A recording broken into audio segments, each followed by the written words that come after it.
It is July the 5th.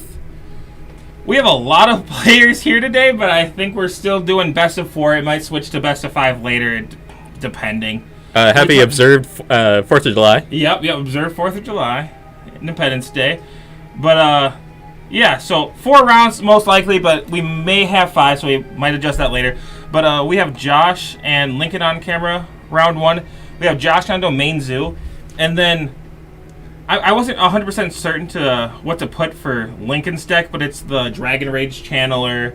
Like, it's like Blitz, but I don't know if it's still considered Blitz.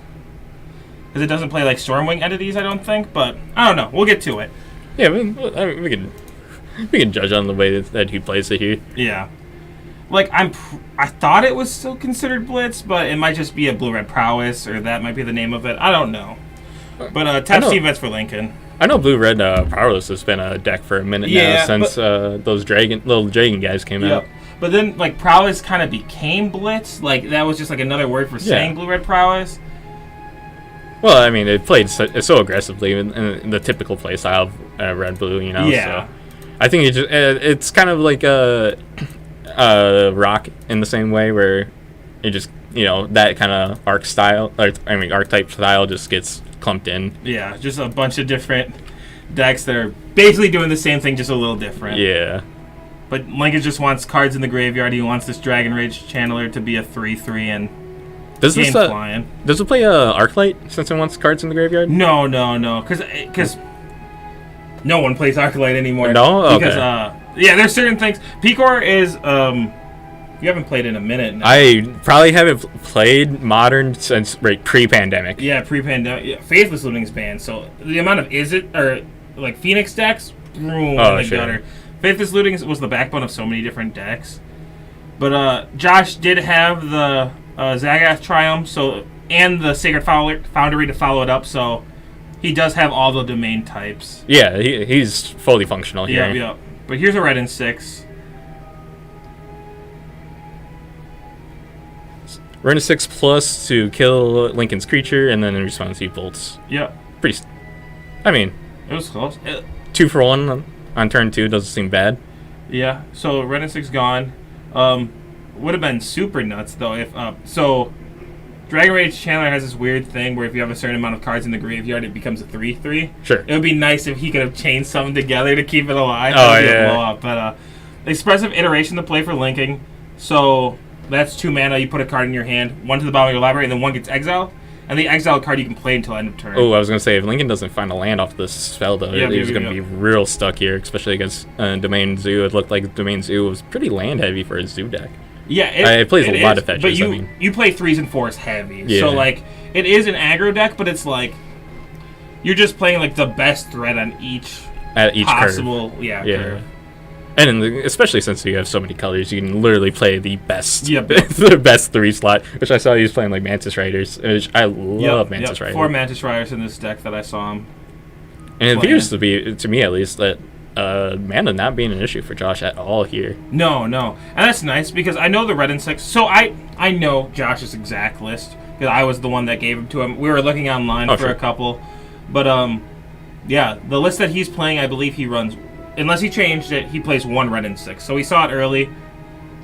Sadly, it's gone, so you can't constantly fix your mana. But any deck with red and 6, basically. I mean, he got the 3 with all varying, and I'm pretty sure there's a tri-land on the bottom. I mean, not a tri-land, but a multicolor land on the bottom there. So, like, I feel like... It's Zago, so it's the Sultai one. Yeah, so I feel like he's fairly comfortable here. Here was a Charlotte's Agent, cascading all the way down to... Lightning Helix. Lightning Helix, yep. That's strong. 1/2. Josh's deck only has a certain number of things he could hit off of that, so I believe Lightning Helix is one of the for sure hits. Yeah. So Lightning Helix, Territorial Kavu, which is X star equal to the number of lands you control, and then Manamorphose.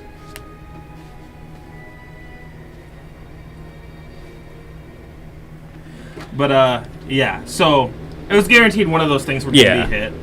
Yeah, I feel like right there, Lightning Helix is probably the best bet that he wanted to see, just to maintain board presence and control, especially against, I'm assuming Josh probably has an idea what Lincoln is on, so against a Blitz deck, keeping that creature count down is super important here, especially for Josh.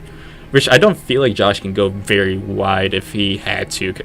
And with Lincoln's deck, I feel like he probably has a decent amount of spot removal. There was a Bolt eating a Charlotte Sage, and that doesn't feel good. No, especially that's a big read for Josh to turn up that pressure, and I think that's what we're going to see here with the Shocker. See, this is the Bloodbraid Elf. Yeah, and Bloodbraid Elf gets crazy because Bloodbraid could be literally anything else in the deck. Like Josh was telling me a little bit before this event here that if he hits Bloodbraid into the General, like that little interaction could be pretty nuts because the General he can just make a bunch of 4/4 dudes with, and then since they're red and white.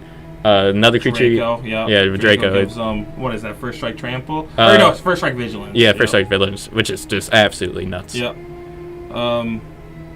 Josh is keeping those Manamorphose in hand for the General. He wants to find it before he plays it, but that's the correct play for me as well. I mean, he's reading that Lincoln's weak, and he's got the time. Well, I mean, when Lincoln basically bolted half of a card. Like Charlotte's Agent got the value out of it right away, so. Yeah, Josh is not worried about the pressure. He's in full command of this game currently. That's scary. 5 fights for 2 mana. Who would have thunk it? I mean, ain't bad. How much power do you get with Bone Splicer? 4? Bone Splicer? Yeah, because you get it's a 3/3 golem. And then you talking the first strike one? Blade Splicer. Yeah, right? Something like that. Bone, blade, something. I believe it's 4, because you get the 1/1 and a 3/3 with first strike, right? Is that the one you get the 3 one? Yeah. But this is a 5/5 for 2, and it has abilities. It has more text. Yeah, it has a lot more text. A 5/5 for 2, straight up, would be solid, but like the fact you can loot off of it is kind of nuts. Oh, yeah. But yeah, Lincoln getting chunked down here for 8, and the fetch bringing him down to 7. 3 cards left in Josh's hand. I think it's 2 Manamorphose and a land. Lincoln's just been outvalued from turn 2 this game. Dominion Zoo is just the 2-for-1s are just too much even for a blue-red blitz deck here. Lincoln is just getting outvalued by the Cascade mechanic as a whole. Yeah. Yeah, I was gonna say it's more like the Cascade triggers than anything else here. I was kind of hoping. I was looking through Josh's deck before. He's scooping it. Yeah. So Josh's gonna take game 1. I was kind of hoping to see like some commands in Zoo. I love seeing like a Tarka. It doesn't play any commands. Like a Tarka command even. I love seeing in Zoo decks. I miss Kurt Zoo back then. The Wild Nakados. I was talking about Rip Kurt. It's just like outvalued by everything nowadays. Yeah. I feel like it's still pretty well statted. It's just we almost just need a new printing. Like Domain Zoo, literally was just like, okay, Kurt, that could be a creature, that could be a 2/3. Oh, Wild Nakata, that could be a 3/3, and it just says, nah, I'm good. I'll just skip turn 1 because I got 5/5s on turn 2. Turn 1 is, I don't believe Josh plays anything on 1. Maybe in the sideboard he has like a Pithing Needle, but like, nothing main. I would imagine he has some sideboard hate at 1, especially since if 1 is so open for him.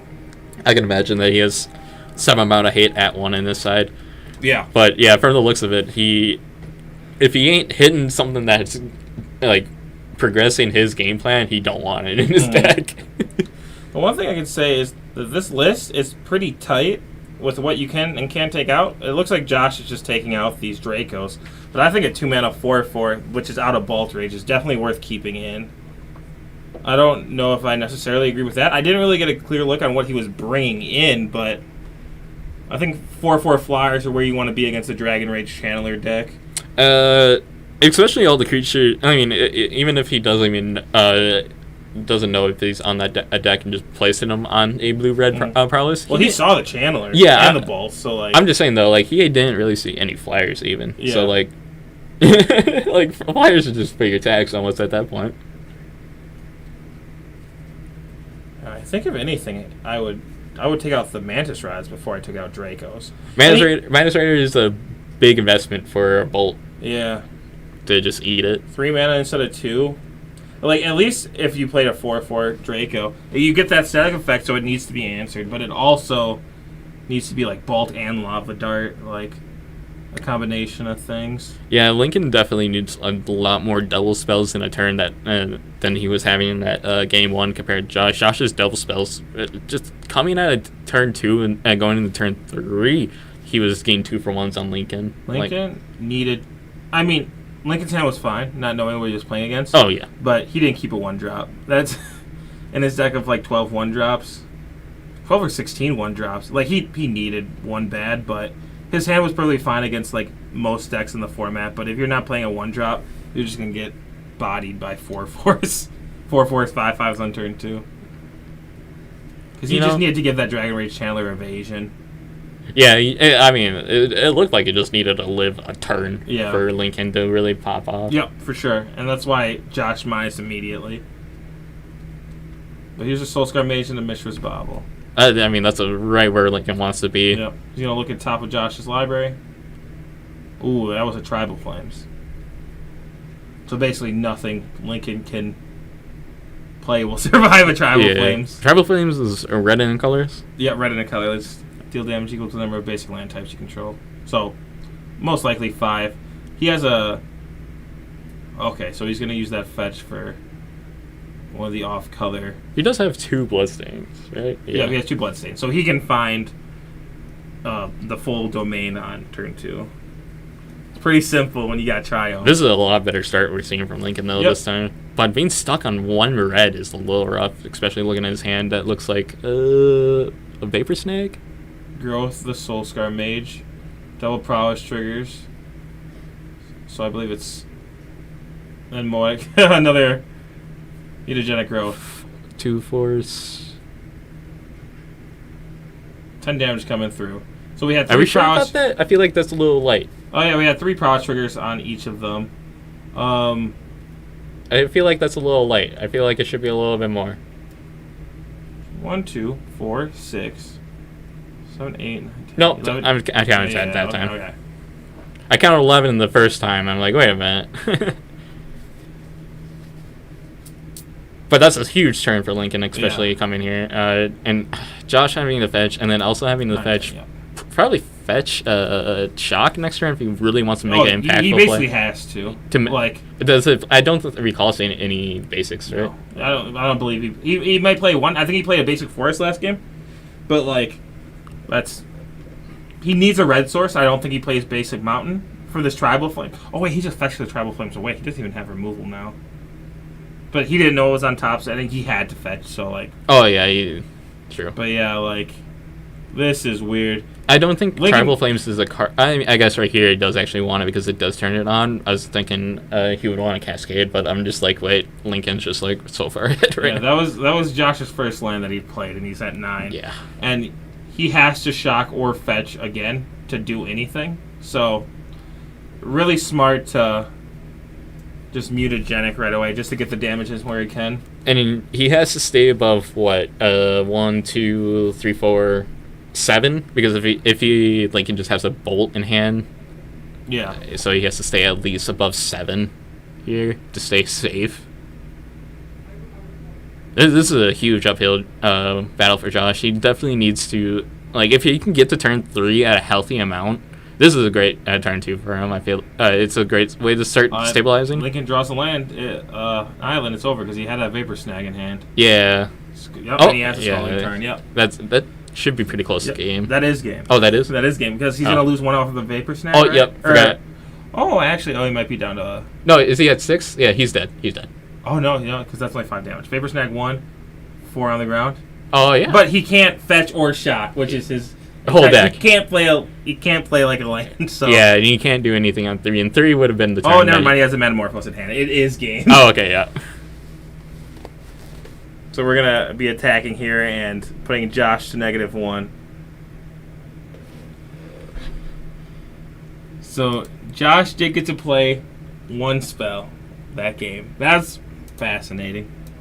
I mean, that was a turn 3 kill. Yeah, I mean, understandable why Lincoln kept a 1-lander with a mutagenic growth. Yeah, that was good reads. But yeah, if Lincoln kept an aggressive hand like that in the first game, I also think Lincoln was on a mulligan that first game, which didn't help. I do not recall. Yeah, I think he got us. We might have missed it at the beginning of the stream, but I saw him shuffling when I let them know they could begin. But yeah, he does play Stormwing Oddity. He just took him out. I feel like Domain Zoo mulligans pretty well. What about Prowess? I don't even think Domain Zoo needs to mulligan because they function off of 2 or 3 lands. Yeah, but if it did need a mulligan, I feel like probably fine. Being on the play is so important. The Prowess deck, you normally don't have to mulligan because a lot of your cards just let you see more cards. So there's like a lot of replacement. You kind of just want the most amount of cards in hand. So mulligan's fine, I'm assuming, but like you don't want a mulligan. Obviously. But you want that max mass in hand. Basically, I think the only reason Lincoln would ever mulligan, even if he has a 1 land, I think it would only be if he didn't have a 1-drop against this deck. Yeah, man, any 1-drop just changes the pace of the game. Yeah. But Swift Spear to follow it up that last game was nuts. Yeah. Well, Swift Spear and removal spell, right? Mm-hmm. Or no, it was Swift Spear, Mutagen, Bobble. Yeah. Yeah, it was just see ya. But going into game 3 here, Josh is on the play for this one. Ooh, and there's the Chalice of the Void. I knew he had 4 of those in his sideboard. For Josh, or but he's mulliganing. Yeah, for Josh, there was a Chalice of the Void. Chalice of the Void on 1 is very strong against Lincoln's deck. But yeah, both players mulliganing. I think he only had 1 land, which is one of the reasons we were talking. Yeah, if he has 2, anything's keepable. 1, not so much. Definitely when there's a high chance if you were to draw land, it would enter the battlefield tapped because you play a lot of Triomes. How many of the Tri-lands do they play in that list? Do you know? I think they play 6. Wow. I knew the Tri-lands you'll see a lot of play, but I didn't think. I believe so because I think it's 2 of the 2-1-1. And double check real quick. Because, I remember he was using the exact Channel Fireball list, so... Oh, no, I'm just stupid. So just play 3. Okay. Yeah, I was going to say, 6 seems like a lot. Especially when you're only really fetching maybe 1 or 2 a game. And see, Josh keeps his hand. He put his Mantis Rider to the bottom, so if he did take out his Dracos for the Mantis Riders, Alright, if he took out his Ragos but not his Mantis Rider, I don't really agree with that. But a Swift Spear... I think that comes down to experience, though. People value the Mantis Rider a lot because of its history. Here's a Zagoth Triumph. Lincoln got a 1-drop permanence to stick. So even if Josh goes Chalice this turn, it sucks for Lincoln, but it's not the end of the world. So this is going to be a Wooded Foothills finding Sacred Foundry. Josh down to 15, and I can't imagine anything else that's not a Chalice on 1. I think he has other options in hand, but I don't think you could do any of them.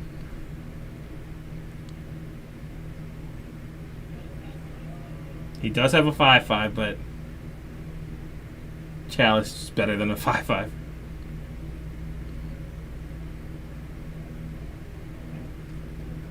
And more 1-drops in Lincoln's hand. I see a Manamorphose that he can cast and not get countered, but he would just be digging. Lincoln has his Blood Moons from the sideboard, and I saw one of those sneaking in his library there. That's some hot sack. Domain Zoo cannot beat Blood Moon. Yeah, go figure, right?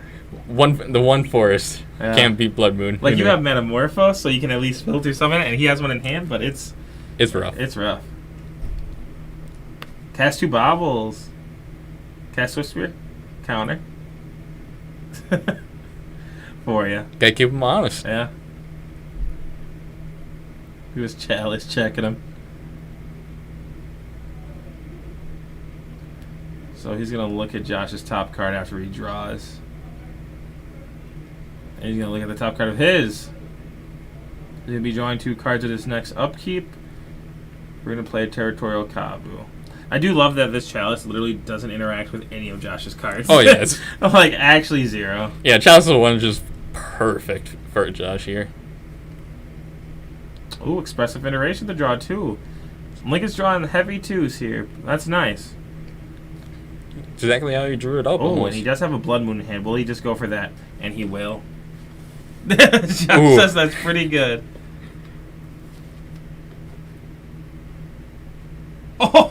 Oh no. Oh, he blocked. Oh no. Yep. So Josh gets blown out here because he had the Kavu that which he thought was a 5/5. He did not change the die on it, but it was in fact a 1/1 because all those are just mountains. That was a blowout. He has a run in 6, which can get back A land, and then a land, which is a mountain, but then he doesn't have his Manamorphose mana anymore, which is rough. So he can basically only make one play. And he has to pick these colors now, so he can't even do Shardless. He can't add green-blue because he's not certain he's going to draw a land. This is really rough. I would just go with a minus 6 here. I think red-white. So he's just looking for that. He's just going to Lightning Helix. He's going to gain 3 life. But I think you almost have to do green-blue and hope you hit a land. Because you're not going to be double casting. And even if you do that, again, he only has 3 things he could hit, which it would be a 1/1, another Manamorphose to cast the Helix. And he did draw a land. So it would either be a 1/1, a Manamorphose that allows him to cast a spell he already cast, he just cast, or what was the other one? Oh, I completely forgot. Or Tribal Flames. Oh yeah. I guess that was a 1 in 3 chance. Never mind. Don't listen to me. There's a 1/3 chance for something good. So New Blood Moon changes make it so he doesn't have to pay the 2 life. Yeah, he does not have to pay the 2. Okay. That is just a mountain entering the battlefield. I like that rule change. He's making double blue off of this expressive iteration, or off of the Manamorphose. What is Lincoln looking here? Anything. Anything that costs 2 Yeah.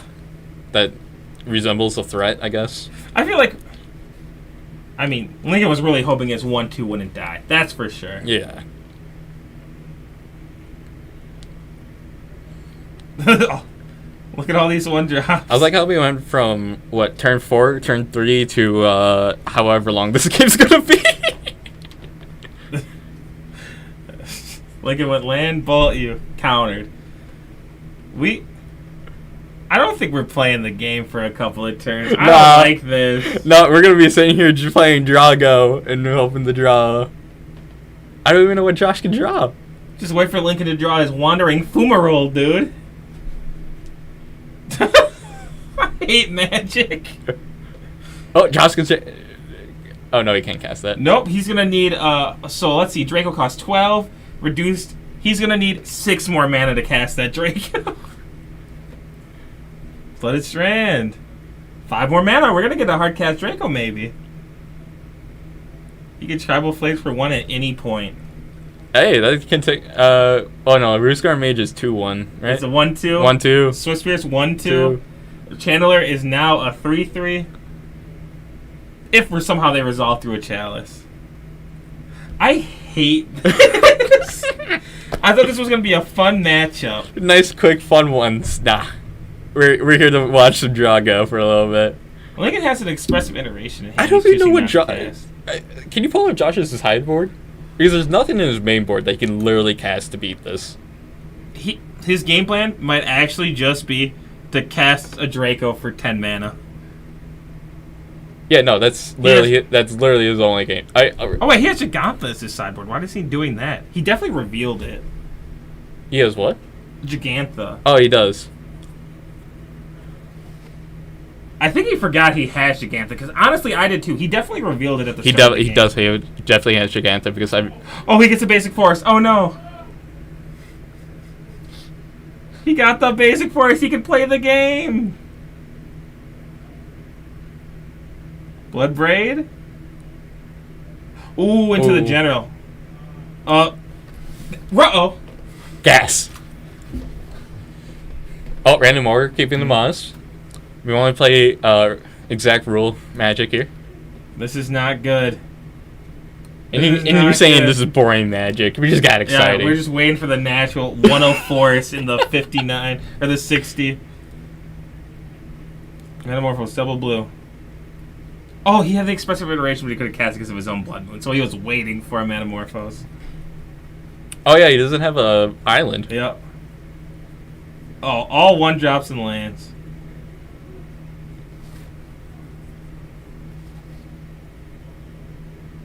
Yeah, he had to put one of them in his hand, but yes, that was one of the choices. Okay, he's dead. He's just dead. So That was it. I mean, that was still a pretty quick game 3. Josh got there in 3, yeah. We'll be back with the next round shortly. Thank you very much. Wow, what a game. Bye.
Hello, we are back with round 2. I'm in the booth by myself, super lonely. Keegan's talking about me banning people on the Twitch, classic. But we have Corey on Black Green Food, a list he got from Connor, who's also often on stream. And then Keegan's on Hardened Scales, which he's played before Modern Horizons 2 was released, but picked it back up again. Multiple Urza Sagas in Corey's opener. I don't know if that's a good thing for him right now, but it doesn't look the worst. The Yamavaya makes this better. Keegan's most likely going to win. I definitely think this is, like, favored for Keegan, but who knows? Corey's going to keep, and so will Keegan, so we're starting it off. I believe Corey won the die roll. Yep, so here's a Yamavaya. And just a pass. Llanowar Reborn for Keegan, and a pass. This is going to be a Saga, met with a Finale of Devastation, since that can tap for green. We're going to find Asmo, and a Cookbook.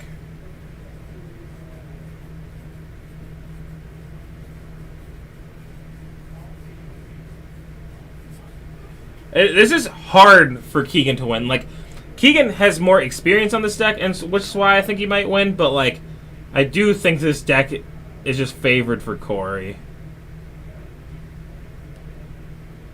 Just kill every creature that comes into play if he gets it going. We know he has the Oval Chase in hand.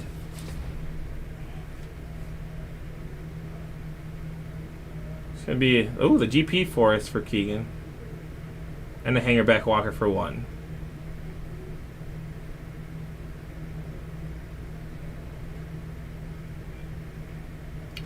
We're going to take up to the second Saga.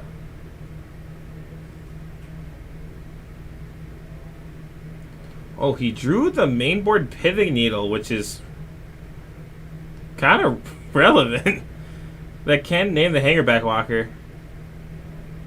Or a Walking Ballista, but Hangerbacker's right there right now.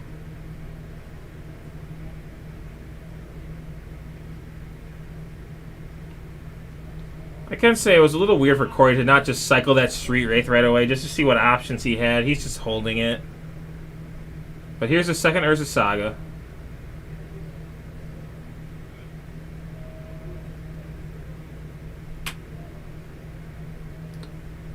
Cookbook coming out.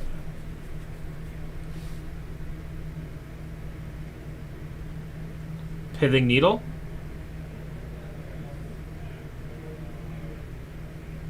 And he is going to name Hangerback Walker. Now he's cycling the Street Wraith. You're definitely supposed to do that first, just in case you see anything. I don't think it will end up being big, but definitely should have started with that. Another Urza Saga the draw.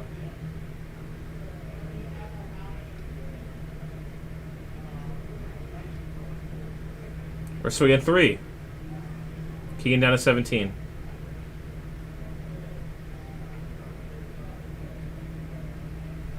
And a pass of the turn.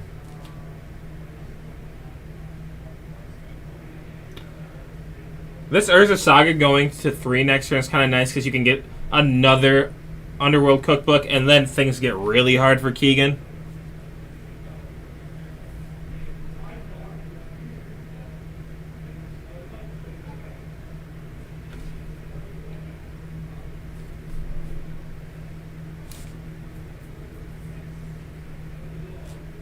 I don't think Keegan has any kind of answer for this Asmo either.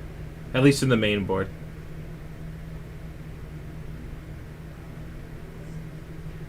There basically has to be a Walking Ballista.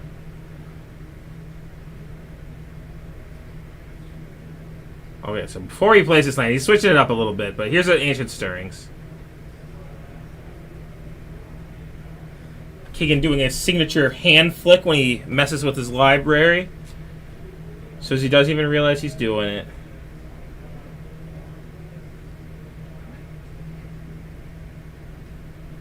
So Is that just like a pile of 4 Arcbound workers?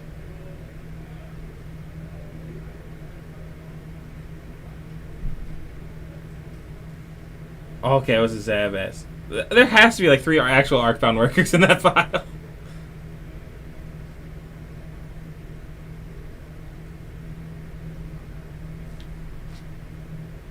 Okay, but he got the Zabas. That's pretty good.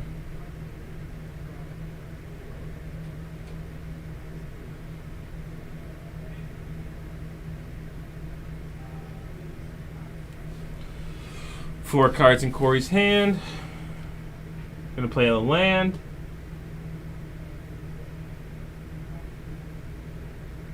Power Conduit.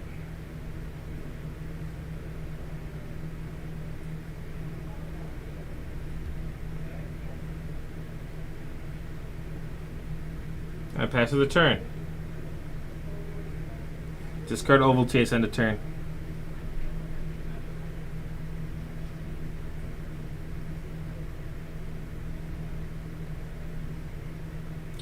Draw 2 Saga triggers. 3 and 2.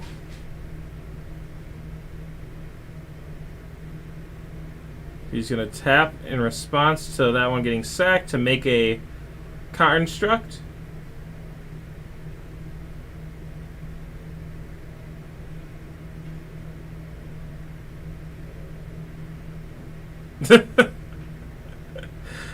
Keegan's the dude, letting him borrow a token instead of him looking like a peasant.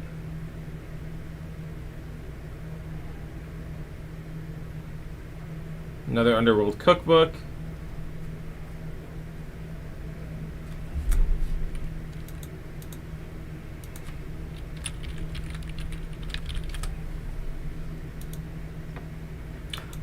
Okay.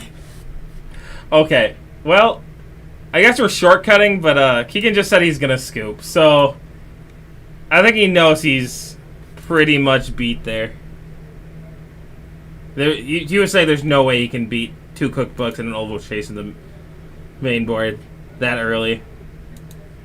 That's rough, but yeah, I mean he's not wrong. It's really hard to beat.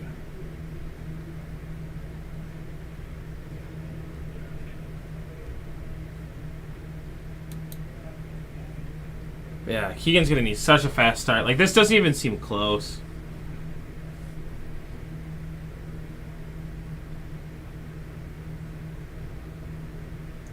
The players go into sideboards. Looking like Nettle Sister coming out of Corey's library. Oh, I don't... The Sphere seems pretty good. But, okay, yeah, he's leaving that. Street Wraith coming out.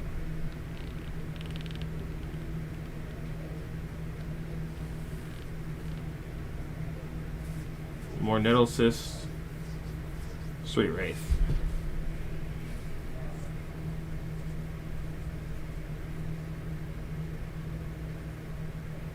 Welding Jar coming out for Keegan.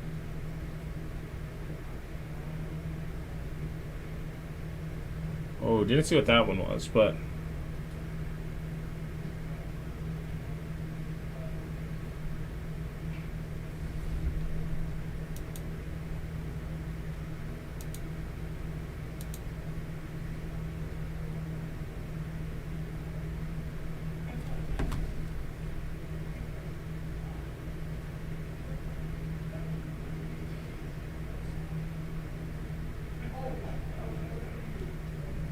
Looks like players are about ready.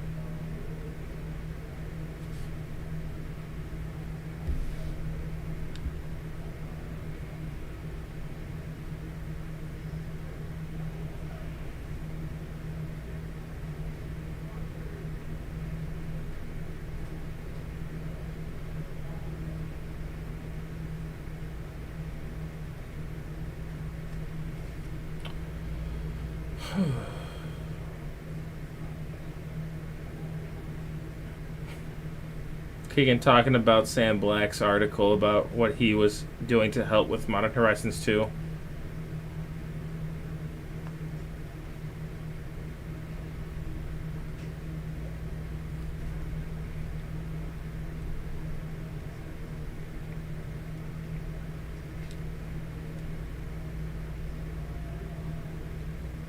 Oh, Keegan talking about like how Sanctum Prelate was supposed to be Caracas originally.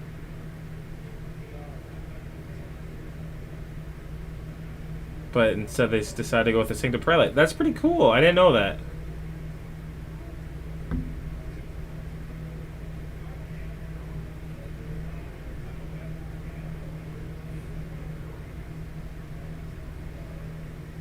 Hmm.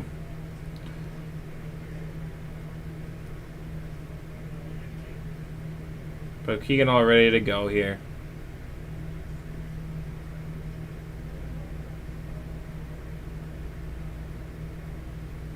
Hey, Speeve.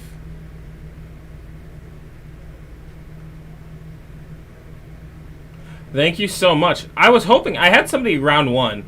I was hoping for round two. One of my good buddies to have gotten stomped, but they all won. So nobody dropped. It was very unfortunate. Normally someone loses, but next round I can't imagine somebody not being in here with me. So then I can have fun.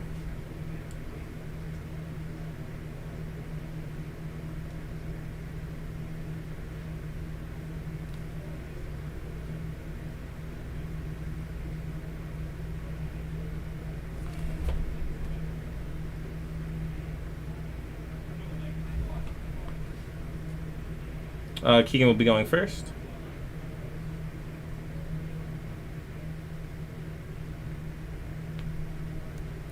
Keep from Keegan. Second Urza Saga in Corey's hand with an oval chase. Trail of Crumbs.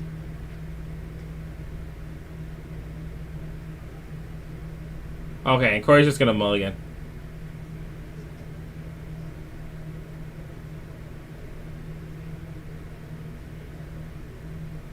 Keegan's just being mean.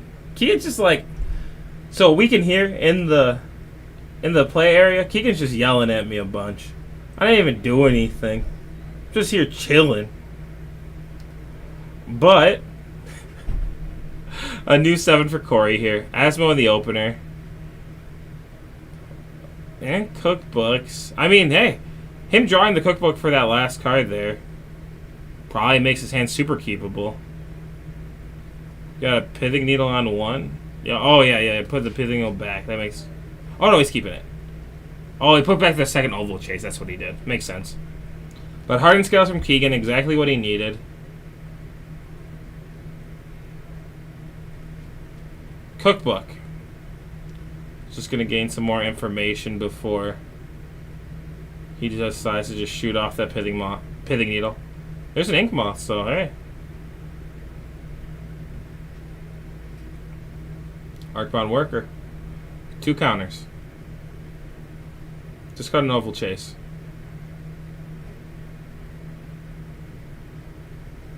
That's going to be discard an oval chase, play an Osmo. After this Urborg, Ink Moth can tap for black. Pithing Needle. Naming Ink Moth Nexus. Discard oval chase. Play Osmo. This is really rough.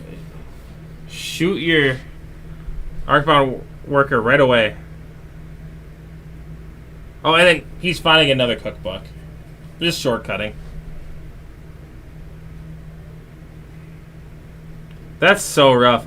Keegan got his best opening, but Corey's was so good too. It's rough.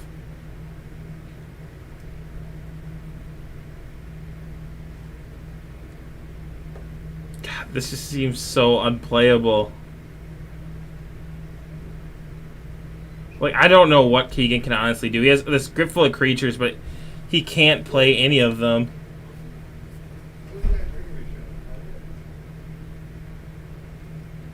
He's going to play a Zabaz. 2 counters for the modular. And an Arcbound Ravager. 2 counters for that. Pass of the turn. Finale of Devastation, the draw. Cookbook number 2.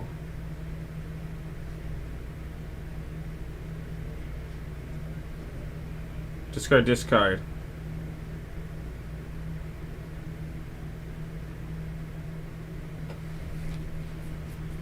Corey's just talking about how he doesn't have any tokens.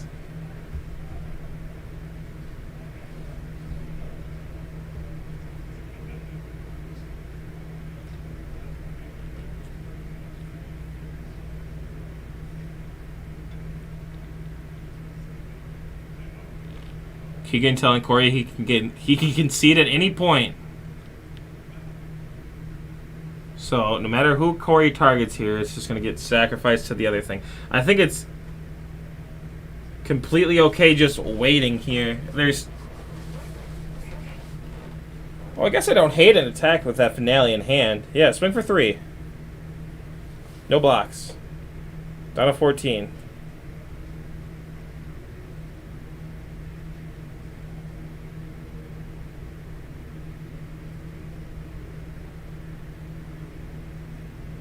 Oh, he has not changed his life total from last game. So he's actually at 17. He got hit by Asmo last game, too.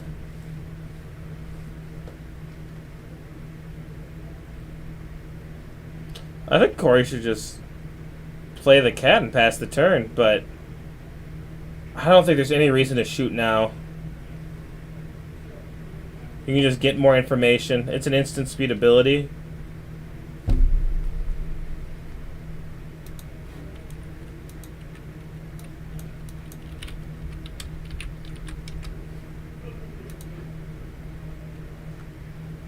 Okay, he's going to play the cat, go to 21. Keegan will lose a life. And he'll just pass the turn. Okay. There really is no reason to do it right then. So I'm happy he didn't. Oh, another heart at scales for Keegan.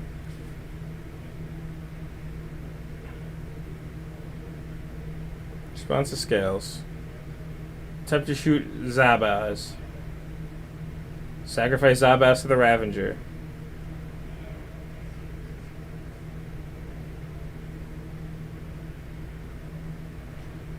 So a bunch of counters in total. Cat can block for days though. Zabaz could have gotten flying. Oh, here's another Zabaz.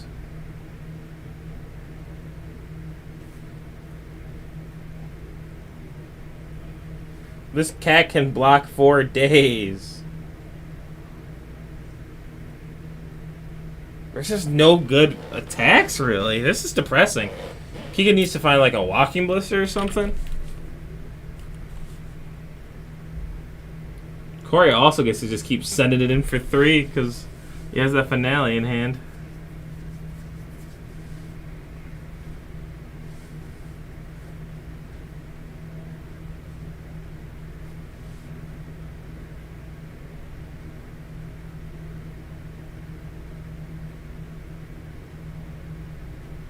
This Pithing Needle on Ink Moth is coming in clutch.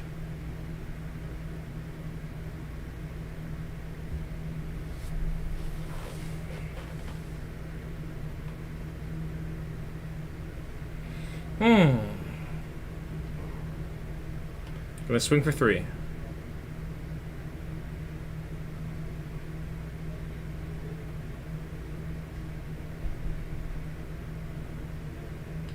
No blocks. Just 3 damage coming through.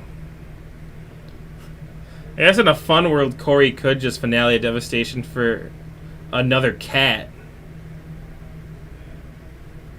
Then the cats could just chump block for all of eternity.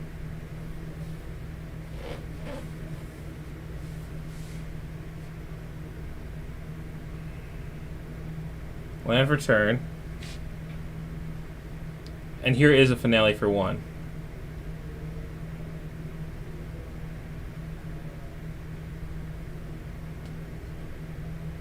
Oh, he's going to find a Guilty Goose. Makes sense.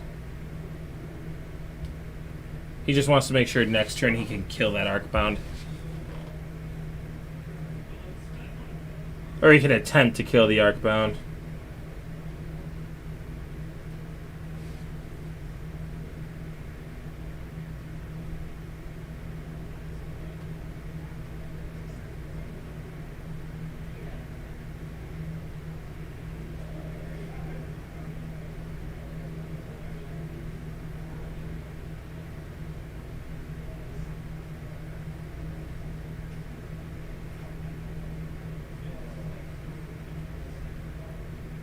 We're gonna attempt to shoot Zabaz.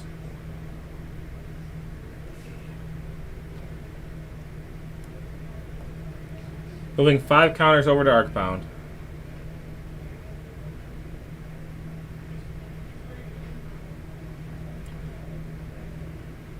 And a block with the, which is familiar.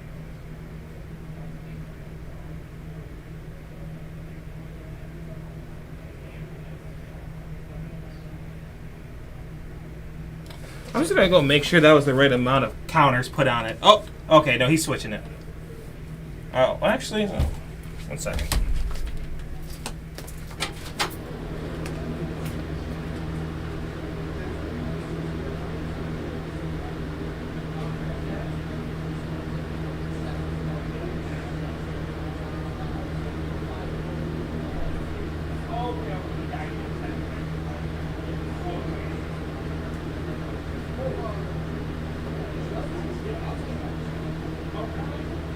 I thought that's what you did. My bad.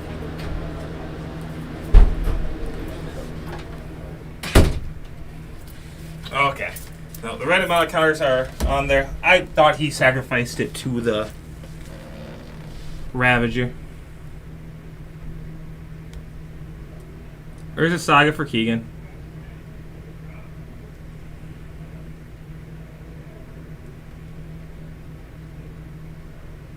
And a pass of the turn.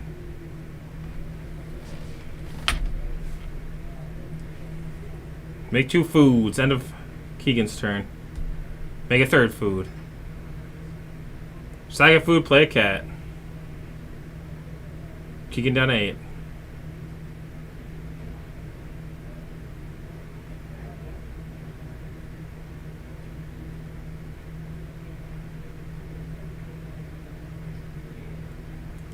Corey draws the 20th land in a row.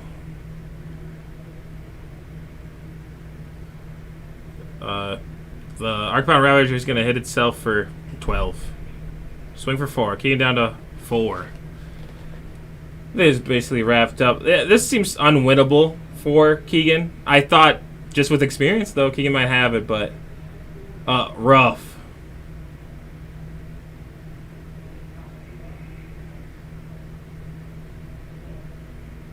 Another force and a pass.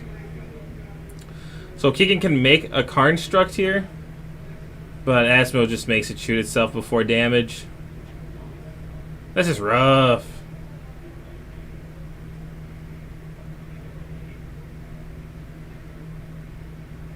Okay.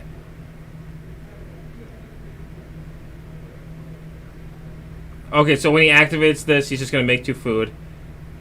And he's going to shoot the Karnstruct. Okay, so Corey gets there in 2. Okay. Keegan just acknowledging that I think he made a misplay, but thank you for watching. We'll be back with the 3rd round shortly.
That was weird. Hello.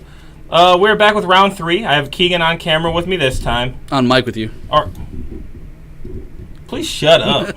Yes, Sorry. on mic. After we watched him get crushed last round, just absolutely obliterated. I cried. He is. Actual tears. He is here. We have Daniel on Yawgmoth and Alex on Hardened Scale, so we didn't even have to switch that little name. That nameplate. But I'm pretty sure Daniel said he was running no new cards last week. I don't know if he switched it up.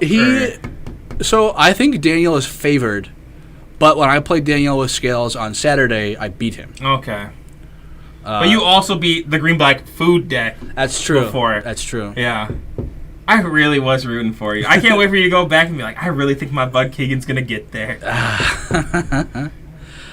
Yeah, because Daniel has access to Cord, and he has really... Oh, that's a lot of messengers. And Daniel has access to Cord and really powerful sideboard cards. Yeah. He's got Blight Beetle and he's got Oof. Mm-hmm. Alex is mulliganing. I didn't see what his hand was. Yeah. So you play Urza Saga, right? In Absolutely. Scales. I guess it's good that you're in the booth. What are the spicy artifacts you run? Like the random one-offs. Do you run any? Yeah. So most lists play Springleaf Drum, Shadow Spear. Yeah, everyone plays Shadow Spear. Animation Module as their one-up. Yeah, okay. Welding Jar as well. Welding Jar. Yep. Everything else, you play 3 Ozoliths now because you have Saga for your 4. The list has gotten really compact. There's not a lot of room to. Isn't it crazy that spear, the Shadow Spear, is $10? Because everyone wants it, but everyone wants one. It's not even a play set. So for it to be that much, that's crazy for just a rare. A rare from a set that's not even that old. Yeah. Not that old, and was open like crazy for Uro. For Uro, Crocs at 2 now. So it's crazy that it was so cheap. But the Ignoble. That is the card that he said he played. I think he said he played 2 Ignobles or something. So I know Alex is playing Luris. Did he reveal? It might be off screen. It might be off screen. I did not hear it, but I'm just assuming, unless Alex just goes and takes it out of his sideboard and puts it into play, that Daniel will know at least. If it's not hanging out, he doesn't have it. Right. Yeah, this is a good start for Daniel too. The messenger, Ignoble, being nice. Ignoble being nice. Alex lost the die roll. So his hand's got Zabaz, another Stirrings. Other Stirrings, 2 Walkers it looks like, and Ravager. Oh, that's a funny question. When you were playing and you did an Ancient Stirrings in Game 2, did you see 4 Arcbound Workers? Yep. Oh, I was like, is that his hand or the Stirrings? Yeah, I saw a bunch of Arcbound Workers. I was really confused. So I think he drew the Shadow Spear. That's what it looks like. That's his Stirrings. Oh, that is the Stirrings. Okay. Pay a thing Needle. That's probably a good choice. It looks like Alex is playing a one of Pit the Needle main. Yep. So you just... Yeah. Yawgmoth, Thran Physician. It's a good name. Daniel now has to play fair, because I don't think Daniel has a main board answer for that. Okay, you said... Oh, he has to play fair? Yeah, Daniel has to win a fair Just, actual game. He got the 4-power creature. 4-power creature that's going to undie. And he has another one in hand for a drain. Yep, second main. Another one. Yeah, Alex. Here's the thing. I think if I were in Alex's position, I'd be pretty happy with where I am. Okay, I don't know if you update... Messengers, you lose 2 life when it enters, right? Yeah. So he should be at 12, right? Yes. Okay. Yeah, because he's swung for 4. Yeah. Have him update that. Hey, he didn't fetch or anything, so... Nope.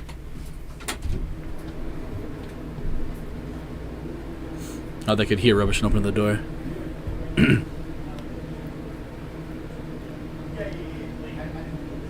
No problem.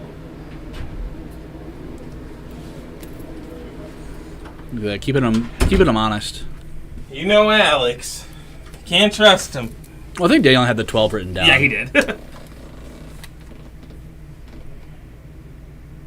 Some people are really good when they're on camera now, and they'll change their opponent's life total. I do that too. You do that, yeah. Some people aren't used to being on camera, so. Did Alex miss a land drop? I think so. That's yes, not he good. Did. That's not good. That is no constructs off of his off of his Saga. Saga, yeah. That's really Saga's so good. It's disgusting how good it is, very, honestly. very good. Block 1, take 3. Make a 1/1. It'd be really tragic if Alex lost this one still. Or you mean if Daniel lost? No, if Alex lost this one. Like, he had a... Oh, Like, he realistically should have gotten, like... like after he gets the needle. Yeah, and like, has the if he Saga. doesn't get there after the needle and a Saga, like, that's a real bad... But a patch or the play, and a pass. Daniel is passing, which is a lot of mana open every turn. He might be holding up a cord. Yeah. Cord for 1. What was he had? Just another ignoble... Another ignoble... I mean... Young Wolf! Young Wolf, hey. He wants to squeeze in that damage. Oh, Drew Urza Saga at least. It's true. Now he can... He's probably... If I were in his position, I would grab a Springleaf Drum, I think. Right? You kind of have to. Springleaf Drum or Spear, but yeah. I think Spear's probably fine. Oh, okay. Do you think he's going to have time to actually, like, equip that? And No. Yeah, I was going to say. No, but if he... Yeah. Like, he's... He's a Thopter. Its equip cost is 1? 2. It's 2. Oh, but he floated the a mana. one. He floated a the mana. one. Yeah. Daniel doesn't know how sagas No. work. I think I did this exact thing to him on Saturday, too.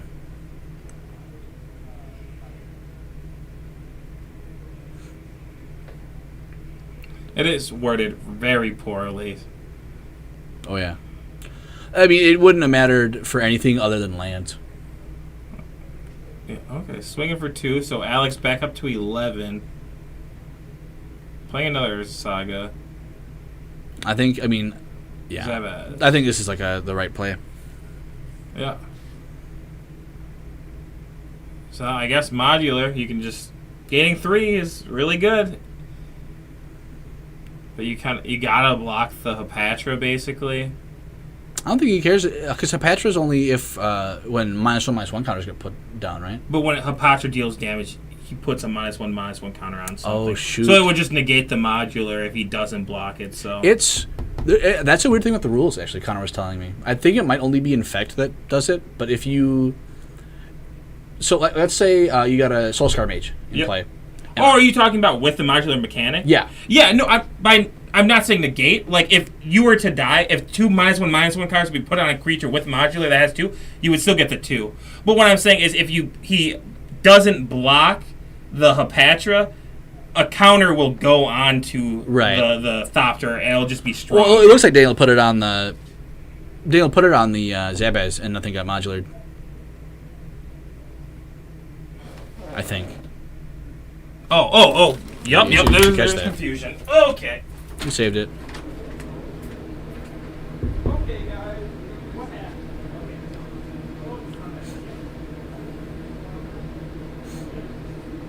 I really hope Roberson's right about this. It'd be really embarrassing if we're both wrong.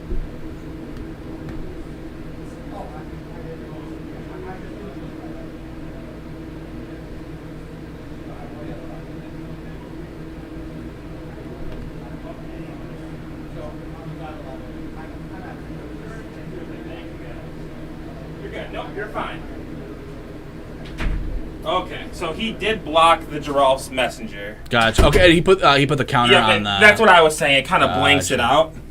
But no, if a -1/-1 counter would be put onto a creature with modular, it would still see the 1 counter move over because it was enough to kill it. Yeah.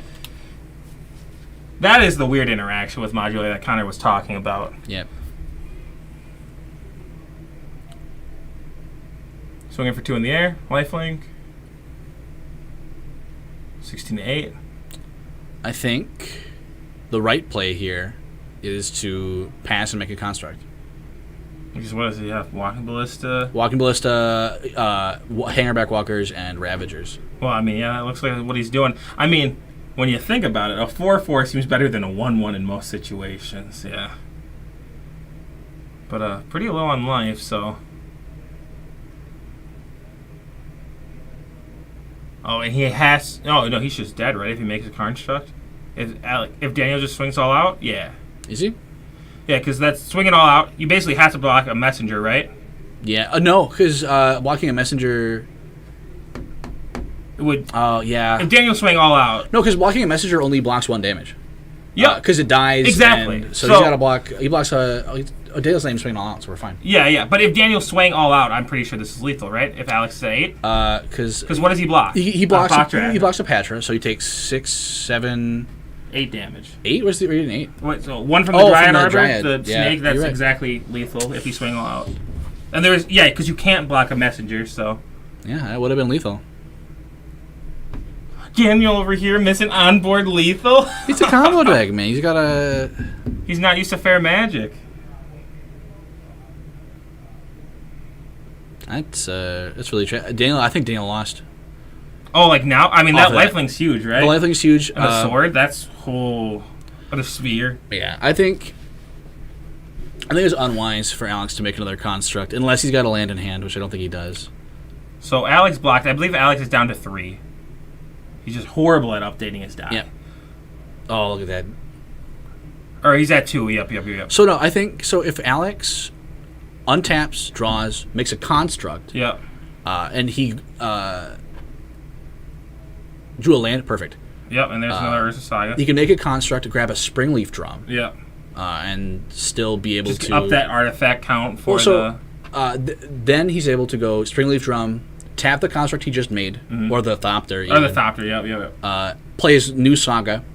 It's 2 mana to re-equip the spear to the construct that is not sick, and that's 1,000,000 life. And Yeah. if I were in Alex's shoes, that's what I would do. So I can't think of any other better ones to grab.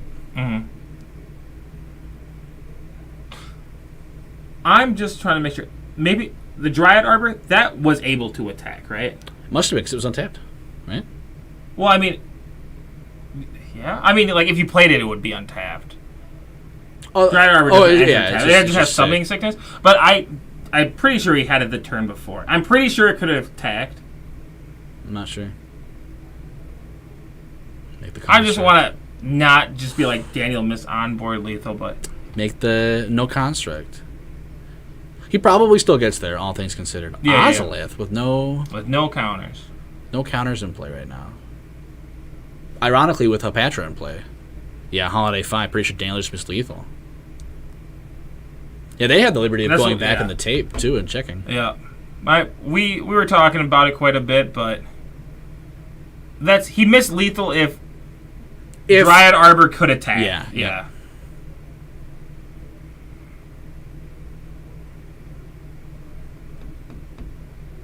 Ozolith, of all things. It'd be really heartbreaking if Alex loses this. Yeah. Another Urza Saga. Please equip the construct with the Shadow Spear. All right. I mean, like, finding anything off of the Urza Saga It's just is good. good. That's fair. Because it's still upping the count, but yeah, you would rather one that actually does something. I mean, it's Even Welding Jar probably wouldn't be that bad if he played the main Right, board. yeah. He might not because you play Welding Jar instead of a Pithing Needle, right? That's true, but he's also hypothetically a Luris list. Oh, which would make true, Jar yeah. even better. Yep.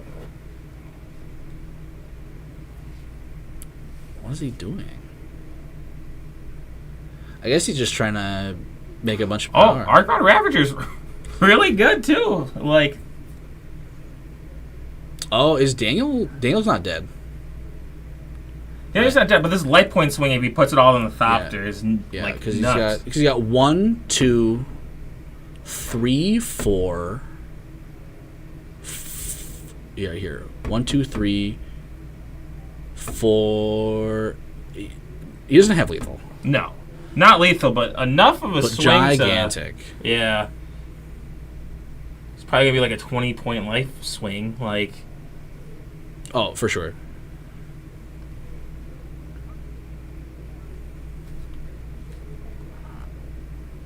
He's keeping the construct around. okay, sacrificing itself, counter going on us.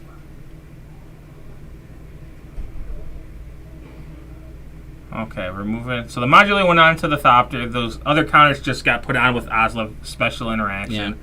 But he's just swinging with an 8/8 lifelinker in the air. So 9/9 lifelinker in the air. 9/9. Oh yeah, yep. I think he said 8. He so did. I will. Okay, he stated 8. It is 9.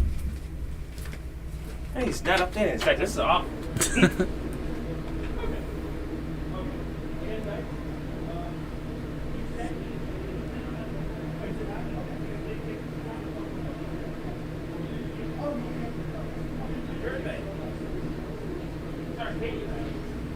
But I love you at the same time.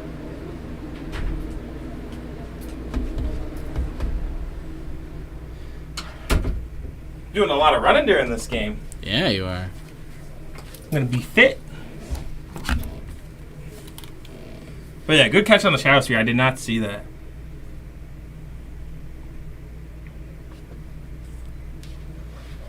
I know Daniel. Daniel plays like Rex Sage in the sideboard, right? Because I'm pretty sure I saw him play it I think he before. plays Rex Sage. I know for a fact he plays Oof and Blight Beetle. Oh, okay. Blight Beetle. Blight Beetle. Yeah, what is Blight Beetle? Is it new? Newish. People started playing it for Heliod, and it's also just crazy here. Okay. 2 mana, pro green. Oh, it's the one that puts the -1. No. +1/+1 counters can't be put on creatures your opponents Oh, control. that's what that one So was. Yep, yep. everything you play is just a 0/0. Is that M20? Think so. Yeah. 20 or 19. I think it was like the set with the Hondens, so. Because I do remember seeing it in Limited. But it was just so irrelevant. Oh, yeah. That's a sideboard card.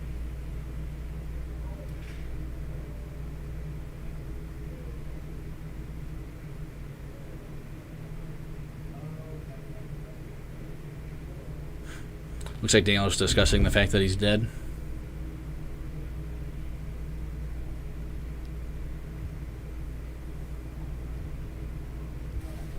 Yep. So, Alex will get game 1.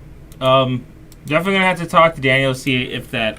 Can was you on open up display. the stream in another window as of like an incognito tab and go back in the footage? Because I mean they're sideboarding anyway. Yep. I will double check. I love how you say incognito. Why do we got to go to incognito? Well, because that way, because you might be logged in on Twitch on, because you're currently streaming as yourself. That's why you go out incognito. You're a genius. You're a genius.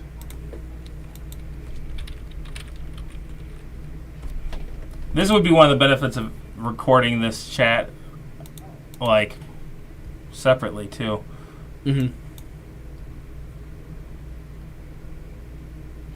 Okay, yeah. On the bottom, you can go backwards, right? No, because it's live. Oh, I thought you could go back during live streams. No. I could have sworn. No, some people have, like, the recap system, which if it's, like, 10 seconds, you can go back. Oh. But, no, I don't think we're going to be able to get a view of that. But no, but you can clip stuff. You can clip stuff, live. yeah. But you have to, like, manually go through clipping things.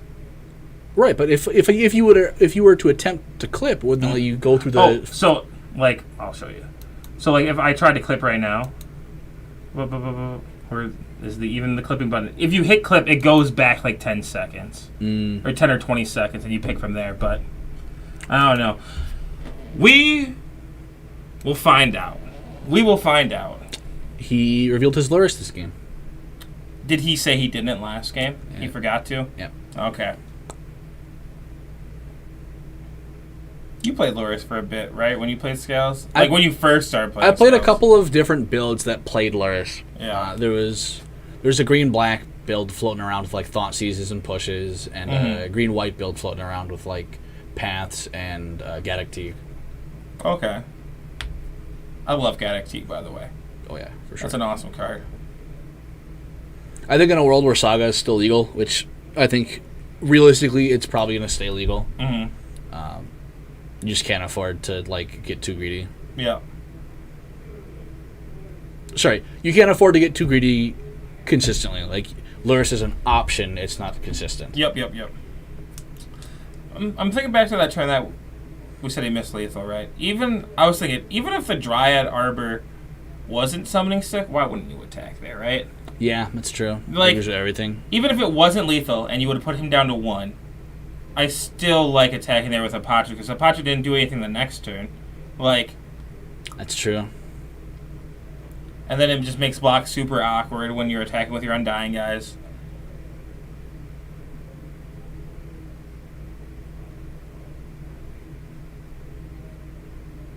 Does Daniel play any other sack outlets besides Yogg? Yogg, yeah. Probably not, right? I don't think so. Because, like, what would his options be? Like, Viscera Seer? Carrion Fear? Some, like, weird stuff. Seer could be good. Yeah, but that was the thing. I wasn't positive he was playing, like, some weird other side combo. That's true. Could have... Because Seer is, like, Seer Red Cap, like, it was a thing before, Right. like... Well, and Daniel also has his... unfortunately, like, nothing against Daniel, but he plays with his hand down. Yeah. So we don't know. Like, if he had a push... Yep. If he had a push, he could have pushed his own guy. I think if he had a push, he wouldn't have... Mm-hmm. He would have played it. Now that I think about it. Wall of Roots is such a cool card. Oh, yeah. So what, Alex has got Saga, Glimmer Void, a Hangerback Walker, 2 cards that I can't make out that are the same. 2 more Hangerback Walkers. Mhm. I don't know. I don't think Alex's hand is fast enough. It looks so slow. I mean, we see 3 lands, right? Like, And he can't Glimmer Void. Oh, he's got an Nautilus. Okay, we're good. I just gotta look something up. I always forget how Glimmer Void is worded. It's end step if he It's doesn't end have step, effects. yeah. End step. That's what I thought. I was like, I just double checking, but... Alex's are in English. So Where's the Force of Vigor? Huh? for real? It's basically just a strip mine. That's basically an artifact land at this point. Blight Beetle, there he is! Think that's game. He can. So Alex can still make constructs with his 2 sagas, which is huge. It is M20. It is the Honden set. Oh, it's 1 saga. He had 2 voids, 1 saga. So Alex can still make constructs, so he's not 100% out of it, but he does have 3 cards that have no text on them. Yeah, I don't blame Daniel at all. Yeah. for Alex keeping says that card exists. I really like this. Blight Beetle? Yeah, Blight Beetle is really spicy here. I knew this card existed, but I have never seen an application for any constructed format. Yeah, big fan. Really big fan. And if Daniel can cheese a win with this 1 card, it makes up for that mislethal. That's true. That's true. That hypothetically mislethal. Hypothetically mislethal, yes. I can definitely confirm this when the stream is over because I will immediately go Oh, yeah, back. for sure. Wall of Roots. I wonder if Alex is playing any answers to... I mean, oof. Oof's not that bad. So Oof stops... It's just redundant, right? It's kind of redundant. It stops any potential activated ability artifacts you could get from Saga. Mm-hmm. So it stops Spear, which is relevant. Yeah. Yeah, Spear's really relevant, yeah. Alex goofed on Daniel with that Pithing main board now. Yeah. Alex getting goofed on. Here's the pathway. The white pathway. And it passes the turn. Holding up construct mana. A measly 2/2. What are the odds, Alex? Or Daniel attacks with the speed. 0. Just There's no way. completely blind to it. Oh, recorded the draw too. That's really good. Chord's good because even if Daniel fucks up somehow, Dita has the capability to chord. Does he play 2 Blight Beetles? And I think he'll plays the Okay. one. I would imagine only 1, but it would be spicy to see more. So he has the Chord 4/4 and an Undying creature in hand.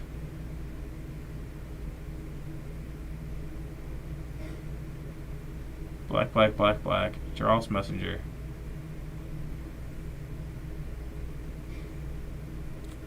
Alex out of 17. Daniel with the double Twilight Mire draw. Yeah.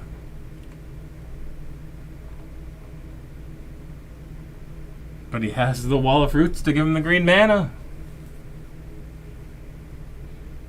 And the Dried Arbor, I guess. Yeah, this is looking like a Daniel W right here. Mm-hmm. All those hangerbacks in hand and lands. Alex is going to have 2 4/4s, which is nothing to sneeze at. and a Lurrus coming down eventually, but Lurrus doesn't do anything. Yeah. Lurrus can't even play Saga. That's Weak card. heartbreaking. Yeah. Oh, imagine if Loris could get back lands. That would be so disgusting. Thank goodness. Thank goodness. Make another construct. I don't know. I'm not even sure why Alex was thinking about that. Mm-hmm. There's nothing else he can do. It is I mean, he could play... the only options I think he had was that or putting Loris in his hand Yeah, which I suppose is like an option, but... for his Urza Saga in the Great. I wouldn't Oh, consider yeah. that an option, right? Like, there is one card that will do anything. Yeah, I do believe he is just playing the white version. Although I think the only white card he plays is Lurrus. Maybe some sideboard cards that we're not seeing. Like maybe Seal of Cleansing, Yeah. potentially. Wait, no, because there's the green seal that does the same thing. Oh, yep. So, like, The question is he playing Pyrite Spellbind? Pyrite doesn't get him out of this because of the... Oh, the oof. Because of the oof. He's got the oof cover. Which useless artifact does Alex want to find? At least getting... I mean, he has to get Needle. Like, there's no way he doesn't just grab Needle and name Yogg. Yeah. At least you can have a game. Not even a game, but at least you can have kind of a game. Yeah. Just gonna name Yawgmoth Ran Physician. Constructs are now 4/4s.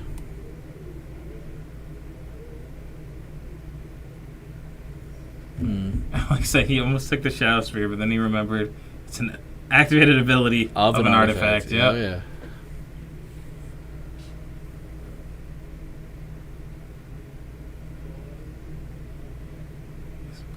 Spellbind he doesn't need two. I mean, any kind of artifact interaction is impossible with the oof right now. Yeah, like... Needle does something and doesn't need to be an activated ability, which is huge. Swinging 4 here.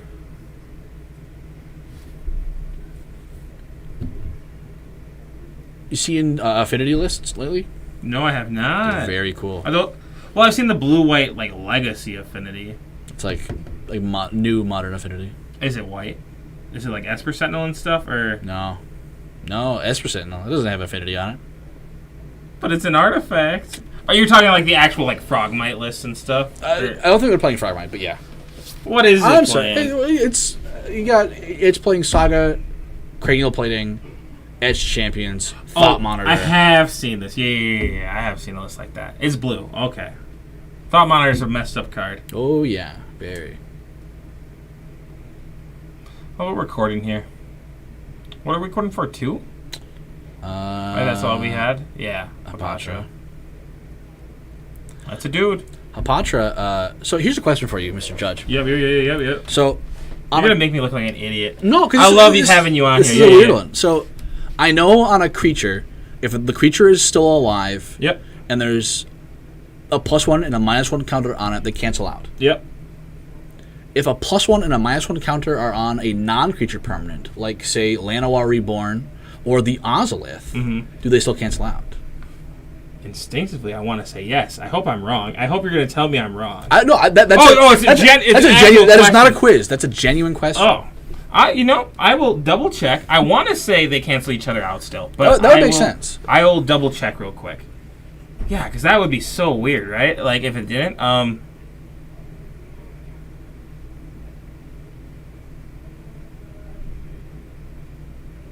This is a really long, methodical game for For a game that's like so locked. yeah, like for something. Yeah, I mean, I don't blame Daniel for playing safe. but no.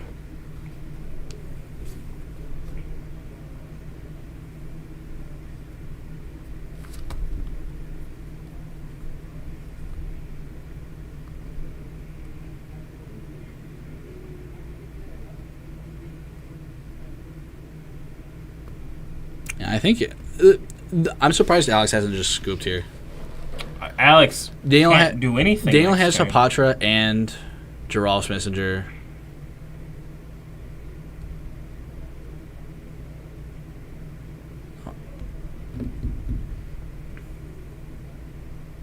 Okay, yep. If a permanent has both a Permanent? 1/1 counter and -1/-1 counter on it, they are removed. Gotcha. Yep. Interesting. So just permanent in general. Now I wonder about non-permanents. Whoa. What if my instant or sorcery has counters on it? True. Lightning Storm has counters, right? That's what if true. I put a +1/+1 counter on my instant or my sorcery? Who knows? I can't wait until one day that's possible. Right. I mean, they've been kind of bending the rules lately, right? Like, just copying spells just works now. Yeah. That one's still weird to me. Oh, and like still trigger stuff you're talking, or No, so like copying, you can just copy a permanent spell. Oh yeah. That on is- the that's stack. just weird to me. Volo does that. Volo's That's true. pretty awesome. Like actually really cool. I saw a discussion that new dungeon, like Alarak or something. The black venture into the dungeon legendary. Okay. You see that guy? I don't think so. I could pull it up, but we'll pull it up in the sidebar of this. that's but fair. That's fair. I mean, There's a lot of weird stuff from that set. it's cool. There's a lot of stuff I don't like. You said you're not a fan of the names, right? Of some of the cards. The names of some of the cards bothers me. I think ability words I'm fine with. I think Like, that's awesome. I think Because it's free, right? Like it's free. It's free. Asterisk. It takes space on the card, which they do Yeah. care about sometimes. yeah, I think it just gives more room for flavor. Which I mean, flavor text is a thing. There is a specific area for flavor. Oh, we're gonna cast an Eldritch Evolution here. It should only be 1 or 2 more lines of play, so we'll just follow this. That's true. I think this is Sacrificing the oof. Daniel opening himself up to Pyrite Spellbomb. We're looking for 4 or less. What are we looking for here? Rex Sage. Oh, there we go. Okay. Blow up the Pithing Needle. Oh yeah, I hear it the whole time. I'm like, oh, Daniel has Yawgmoth. The game should be over. I forgot about it. I Forgot about the Pithing Needle. Is he gonna play a young wolf? I'm so ready for it, dude. I mean, the fact that Alex is still playing this one out is Yeah. silly. Like, It's very silly. Sack Rex Sage. -1/-1 on the construct. he gets a snake, Yeah. so everything's dead. Kill your whole board and draw cards.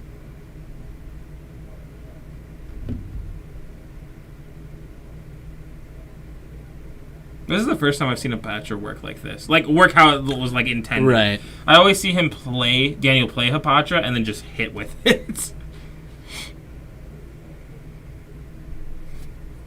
Surprised Daniel's not just tearing the board apart.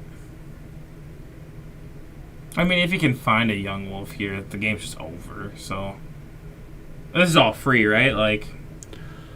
Well, I don't know, maybe Daniel doesn't see it. I mean, I guess he needs life, but... Yeah. although he did just get a cord, and he can make a million... Okay, there we go. There we go. Daniel said with that cord he would get a Zulaport Cutthroat, and then he doesn't lose any more life, it's over. That was a long game. That was it's... I'm pretty sure Alex took 3 or 4 actions that whole game. It was like Mega Construct, before that Pithing Needle, Oh, yeah. and then Ozolith. How many spells did he actually cast? Did he cast 1 spell that game? Alex? Did he He just cast Pithing Needle? He cast Ozolith. He Sagad for the needle. Oh, So he just cast He did- Ozolith. Yeah. That was a... Whew. That was a slog for what it was. Yeah. Oh, but yeah, the Oh, yeah, the black, he's 3 mana for a 5/5. When he enters the battlefield, return him to that guy, the Chinese guy. Asarak. Okay, yep. If you've gone into specifically Tomb of Annihilation, the set he's from, yep. Or expansion. Are they called expansions? Adventure. Yeah. Campaign. Campaign. Yep, campaign. Yep. So when he enters the battlefield, if you didn't complete Tomb of Annihilation, return him to its owner's hand and venture into the dungeon. So look at that first comment. New Allurin staple.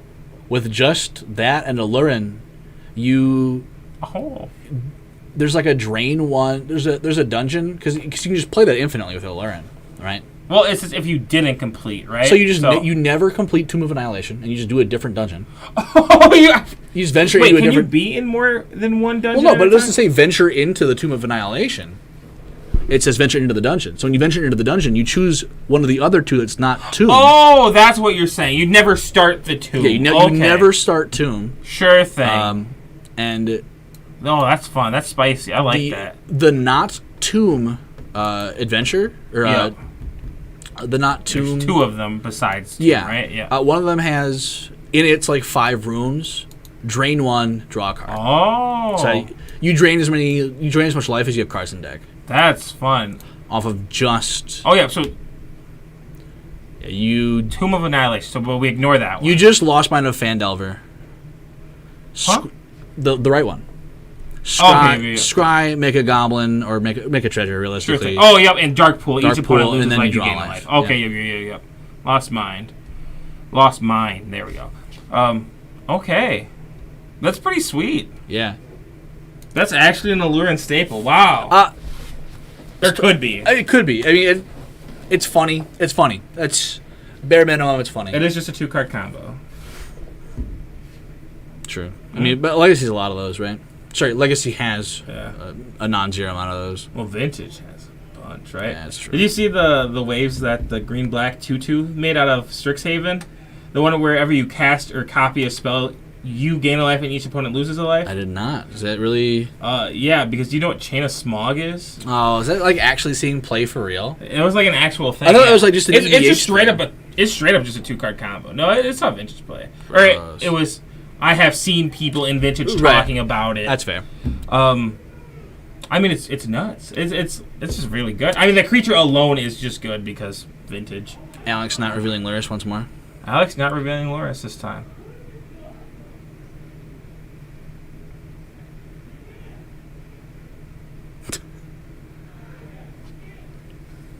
Thanks for cheering Daniel on, Keenan.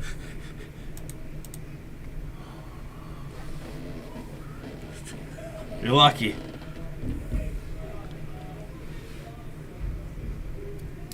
So Daniel taking a mulligan here.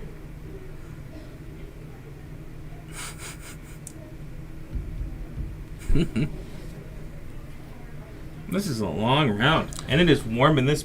Yeah, I'm about to fall This asleep room. here, Yeah, man. yeah, I'm gonna, yeah. I can't wait to. In Vintage, you can play Breach, so that's dope. Nice.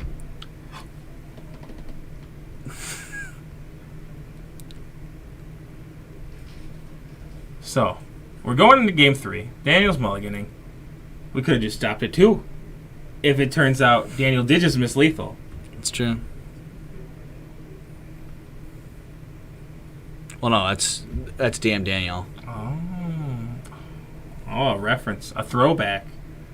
Hate that an unfunny meme from 4 years ago is now a throwback. Yeah. Sorry, Keenan. Okay, one on bottom for Daniel. Timber Crown Pathway. Scales. And a Scales. That's good. That's Scales. aggressive. It's a. He's got another Scales and looks like it's a. Tap over ground tomb. So he has a cord and a collector oof. So if he can stall it till Blake. This should. Yeah. Well, so here's the thing. He's putting a Zabaz into play, and he's probably going to play 2 Zabaz. No. And right Walker. 2 counters. I think where I am in Alex's position, I probably would have played. What's that far left card in Alex's hand? I couldn't tell. I could not tell. I saw a land Zabaz. Yeah, that was Power Depot. Zabaz. Let's see if we can get a pick. So another Hangerback Walker. There's the Power Depot. It's a Dismember. That's That's good. pretty good. That's pretty good.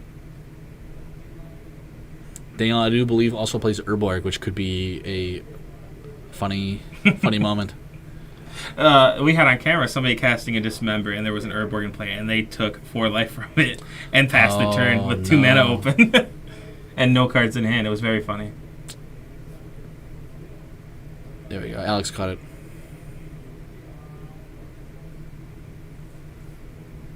Alex is really thinking. I mean, for what it's worth, it's the kind of matchup where you kind of have to think about it. I do hope that oof stops that Power Depot from ever tapping for mana. Oh, it is an artifact. Yeah, if he doesn't dismember it this turn, yeah.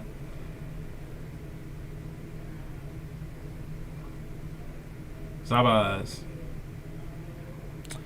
Zabaz. Yeah. Double modular. Trigger. Sack the one with more counters.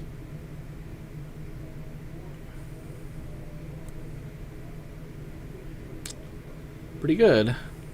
So 4 counters being moved. Up to 6.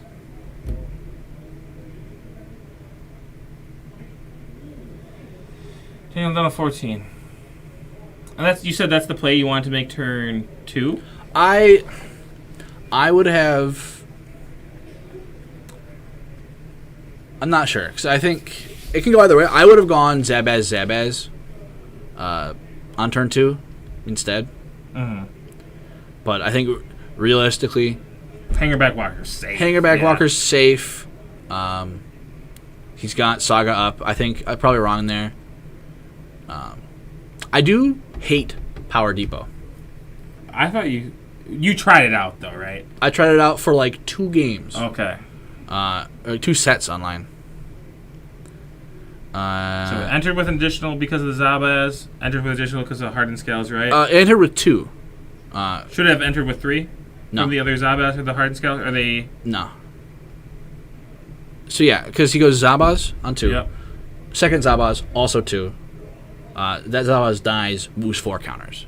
Okay, Zabaz. So what is the trigger is what when it moves? Yes. It's more counters. Okay. Yeah. It doesn't enter with double counters correct. with Zabaz. Yeah. Okay, it just moves with double. Okay. Yeah, the enters the battlefield part of modular is not a triggered ability. Mhm.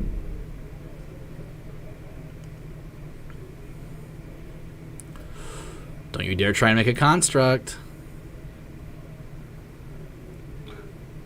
You say hold higher. Okay. Yeah, for the mana.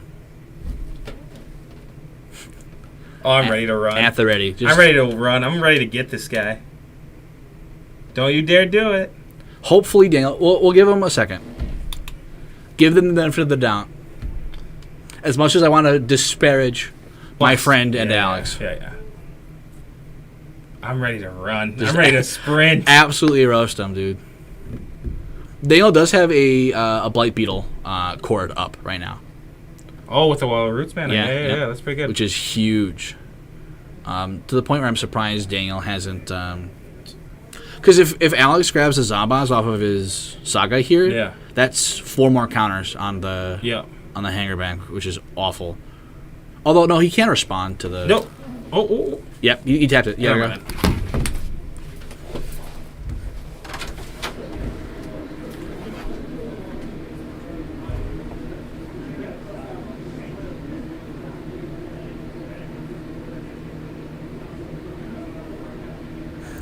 Roberson's being a jerk about it too. It's funny.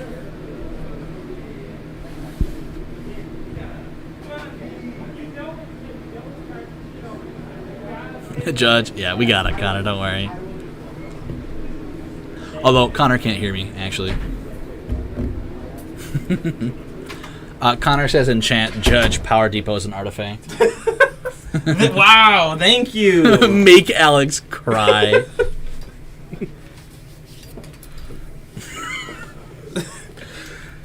He tries to cheat. He tries to not change his life total. I'm getting tired of it. I'm a Keegan. I'm getting tired of it. Now I know what it's like. Yeah.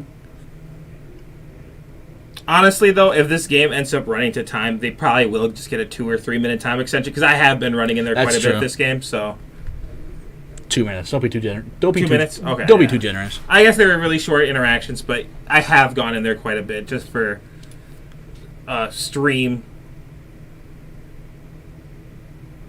Sometimes just remember the oof. When does this even happen? Did he find his 1-drop? Ozolith. Yeah. Yep. Okay. I think he's got a cord for Beetle here. Although if he cords for Beetle, he's taking 8. He's guaranteed taking 8. Yep. That would not be nice. This is rough. There's like no Plague Engineer or anything in Daniel's deck, right? Like There he might can't be. really There beat might this be. hanger back. Okay. I'm not in his side at least. Yeah. Pike Engineer would be a good grab though for the Thopters. So Foothill or Verdant Catacombs into Arbor into Court of Calling. This is rough. Alex had a very explosive Zabaz start. Zabaz being legendary is like borderline a good thing. Yeah, borderline a good thing. I mean, when it costs 1, yeah. When it costs 1, it's just like I'm gonna throw counters on my guy. Mm-hmm. Sorry. Oh, you did not have 1 floating, Alex. You dismembered. Get ready to get his ass again. Wait, what? He just said he had. He said he has floating? 1 floating because of.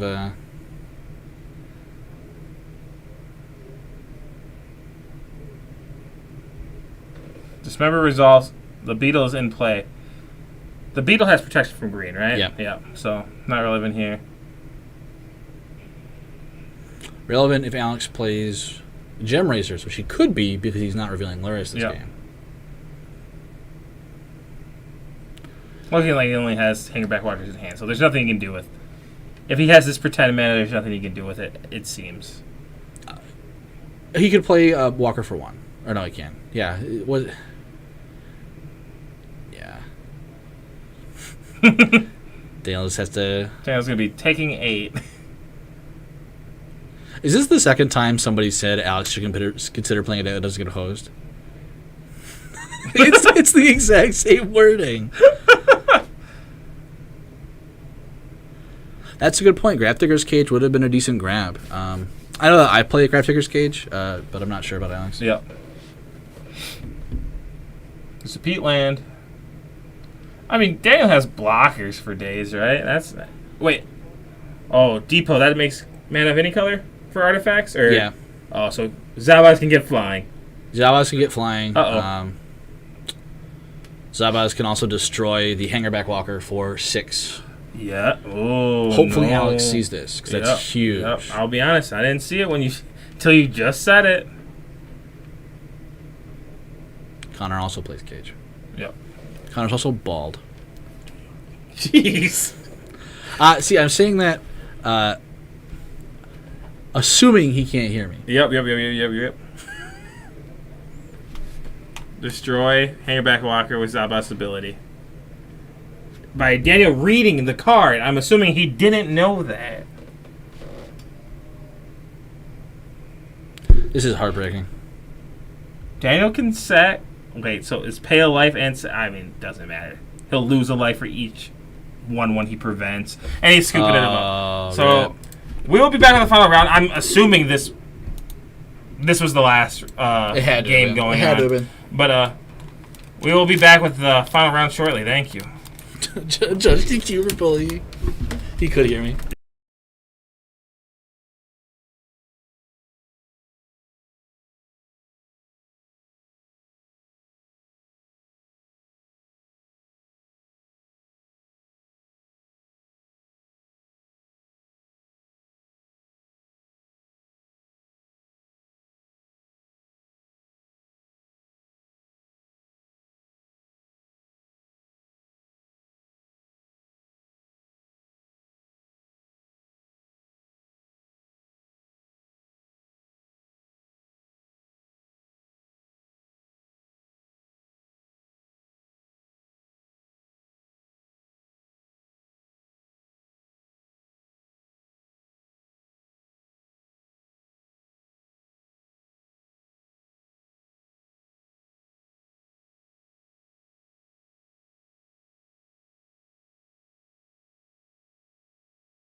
Hello, we are back with the fourth and final round. So, yeah, things are weird, but we're playing it out.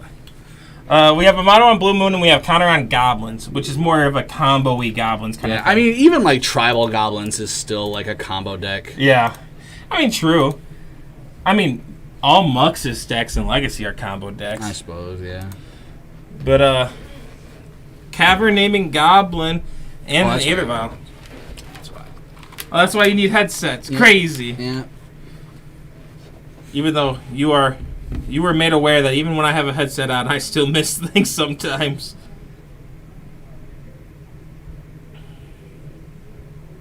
So Blue Moon, only thing changes this, they play that command now, right? The Prismari command? It might. There's a lot of weird stuff. There's some playing Murktide Regent, actually. Please say what that card is again. That's the blue 5 Delve Flyer. the Oh, that dragon. card's awesome. Yeah. Counterspell the Pyre. What's that force doing in the graveyard? Did he Prismari command? No, yeah. What is that? Did he Thought Scour? Thought Scour, yeah. What's that? Right, I think so. What else could that possibly? That is a Thought Scour. Why? Good question. There is Prismari command. That is a really good question. I don't know. Trigger on the stack. Shatter the Vial. Mega Treasure. Connor was just talking crap on Prismari command in control decks like not 40 minutes ago. I do love how he's like, oh, you're playing that card? Yeah. And it's really good here. Yeah. Like, against Connor's matchup, it blows up an Aether Vial, kills a creature. Kills creatures. Or it blows up an Aether Vial, get myself ahead. Like, there's a bunch of reasons why it's really good in this matchup. What's Amato doing with 5 mana next turn? You know? I guess he could play a 3, hold up counter spell. Counter true. magic, like, I mean, probably not a lot, but it could I be go like a relevant. mountain hold up counter spell or Blood Moon rather. Yeah. Just a powerful 3. There is that region hand you were talking about. There we go. Goldspan Dragon. I don't know if people are playing Goldspan over Murktide anymore. That would explain the Thought Scour as well.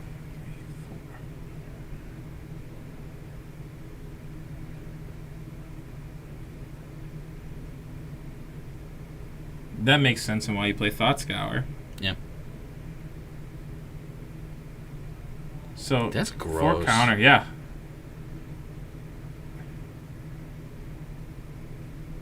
Snoop revealing Aether Vial. That's a dead draw. Connor's got Slang Gang in hand. It's a good card. It's actually a really good Very card. good card. Goblins was playing that even like before Snoop, I think. Mhm. Just as like a Harbinger. Zamato's dead. He's got I know he's got Cryptic and like 2 other cards. Here's the Harbinger. It's disgusting how expensive those cards are. Kiki Jiki. Oh, like, yeah. I found a bunch in bulk. I've been going through bulk for the last... A bunch. Don't doubt it. Also, Mishra's Baubles and Wayfarer's Baubles.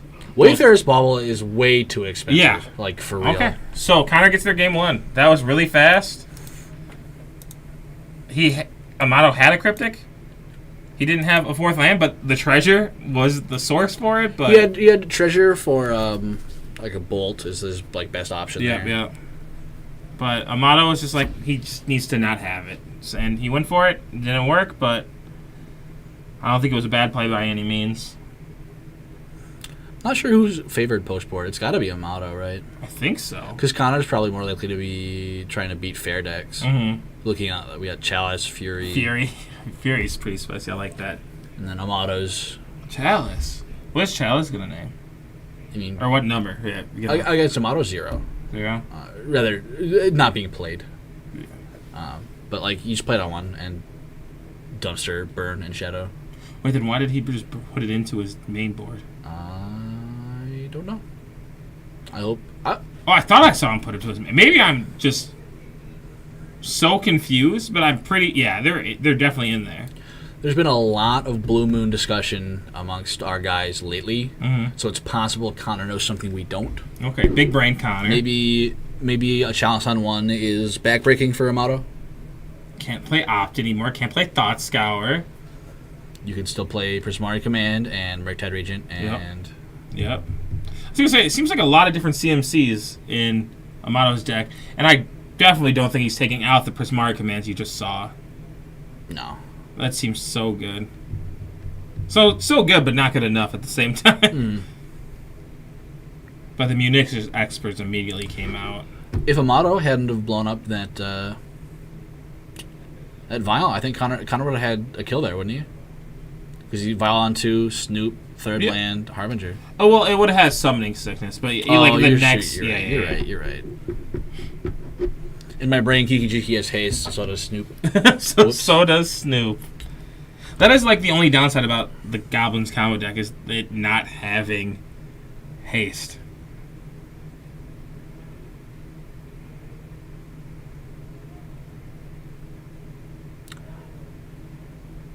I wish more tribal decks were like Goblins. What do you mean? Goblins is interesting. It's tutor heavy. It has powerful cards like Matron, Harbinger, and Ringleader. To be fair, it didn't really have this Goblin deck has Harbinger. No other Goblin variant has Harbinger. That's not a thing. Oh yeah, but like the ability to play that at all is cool. Yeah, but like Merfolk doesn't have a matron because like Elves has matrons, but for like non-elf creatures like Craterhoof and stuff like Fierce Empath, like they have tutors for their win cons, like Natural Order. There is an Elf Harbinger. Yeah. And I've been going through a lot of bulk. A lot of random stuff is just worth so much money. Like there was a 4-mana elf that says you can pay 3 tap it to find an elf permanent from your deck and put it into play. That was like $22 that I randomly found on the box. I'm like, what is this? Believe that. EDH players. They're fiending. I will say the most exciting thing about the D&D set, sadly, is EDH, and I am excited for my Oathbreaker deck. Who's gonna be your Oathbreaker? Nahiri, the heir of the Ancients. Okay, yeah. Because I feel like she's Hollow Snoop. Ooh, like Mars. Chalice on 1. Okay, looking at Really, Amato's Chalice hand, on 1. I'm pretty sure this Chalice on 1, yup, does literal nothing. Just checking. Checking. Yeah, that seems really, really terrible. I mean, it stops the Thought Scour that he just cast. And Bolt. I guess which I suppose, like, if Connor doesn't have... Better than Munitions Expert, I guess. Yeah. But how does Connor beat a Resolved Murktide? Ever? I guess he just did last game. Yeah. You just win, you ignore it. But, like, again, you saw the Prismari command, so it is just a little weird that it's just like, yeah, Chalice is the answer. Shatter the Vial, make it literally the same start as the game before. Cavern to Vial, and blow it up and make a treasure. Another Chalice too. Look at that.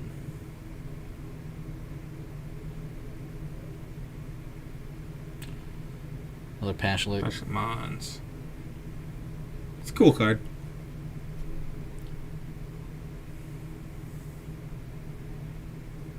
Blue Delta. Top deck the land.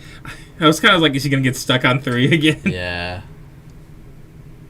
His foily Polluted Deltas that are signed. He's got an Archmage's Charm. No, his Archmage Charm, Cryptic, Jace. Yeah, Connor just feels like so... If I were Amato, I think I would be ballsy.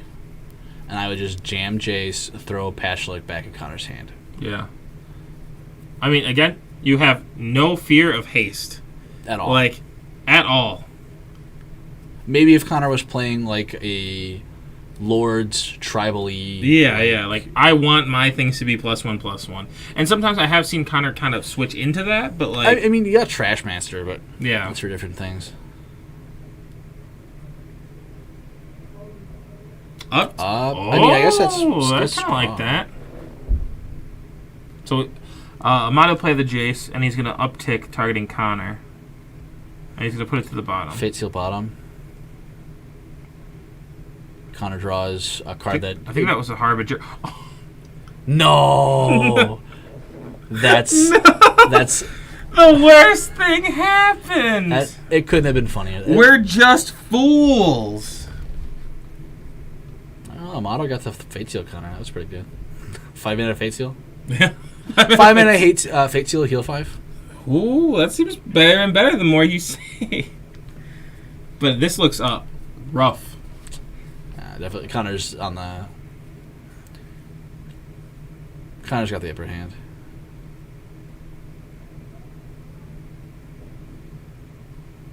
I'm surprised Amato's letting that resolve. I guess he has no choice. There's a cavern in play. There's a cavern, yeah. Yeah. Everything feels bad.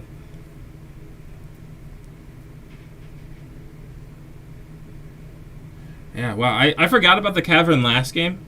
So countering the Harbinger wouldn't have been a thing. But still tapping his team would have kept him alive, which is something. True. But, yeah. I'm not on a 14 already. Dampening Matrix. Dampening Matrix, go ahead. Is it weird that I have no idea what Dampening Matrix is? I've seen it. It's just... I think that's the one where activated abilities cost like 2 more or something. Or stuff Isn't on that suppression field? Is that just an artifact suppression field?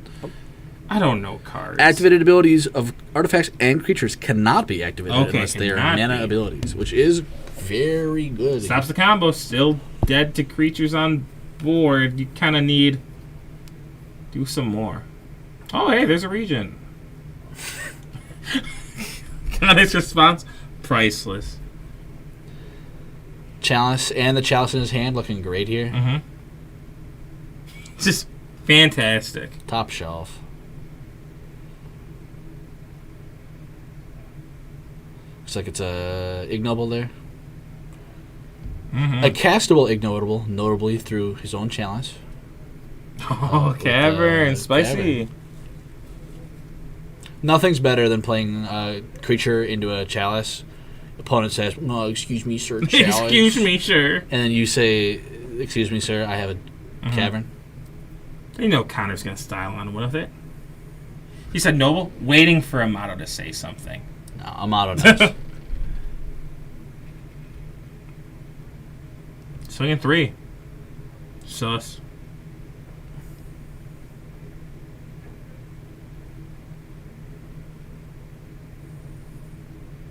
Block.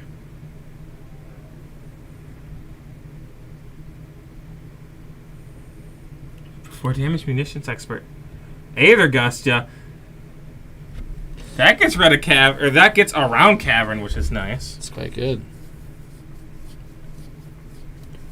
Gust is such a good card. Yeah.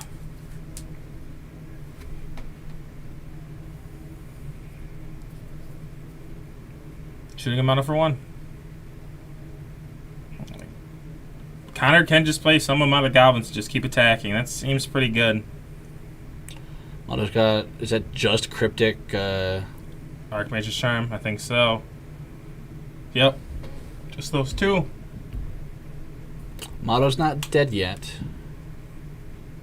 Seal Ignoble Hierarch. That feels... Coming in for 6. Exalted. An aggressive attack. I'm about it. Mono down to 7. Snoop! Rip the Kiki right here. Oh, there's the damn. Couldn't even be activated, yeah. Yeah. Pass of the turn. I think Amato's got this one. Yeah, I think so. I hope I see Connor take those chalices out. Right? Or at least I hear a really good reason for there being The chalices. only reason could be Bolt, right? Like, It's gotta be. Like Bolt, and maybe he's playing, like, also Opt on top of that Thought Scour. what if Amato was just straight Goonin and he was just like, I don't even have Bolt. I'm the weirdest Blue Moon deck you've That's ever true. seen. But we have not seen one in his hand or in his graveyard. Anyway. anywhere. He might also pull them out because he'll be on the draw. Yeah. Which makes it considerably worse.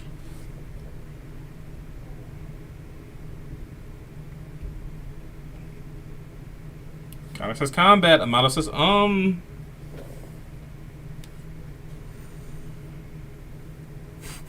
ask yourself, what is the worst thing that could happen? Tap draw. I really don't think anything could happen. I'm surprised Amato didn't use his ignoble there to pay for the cryptic.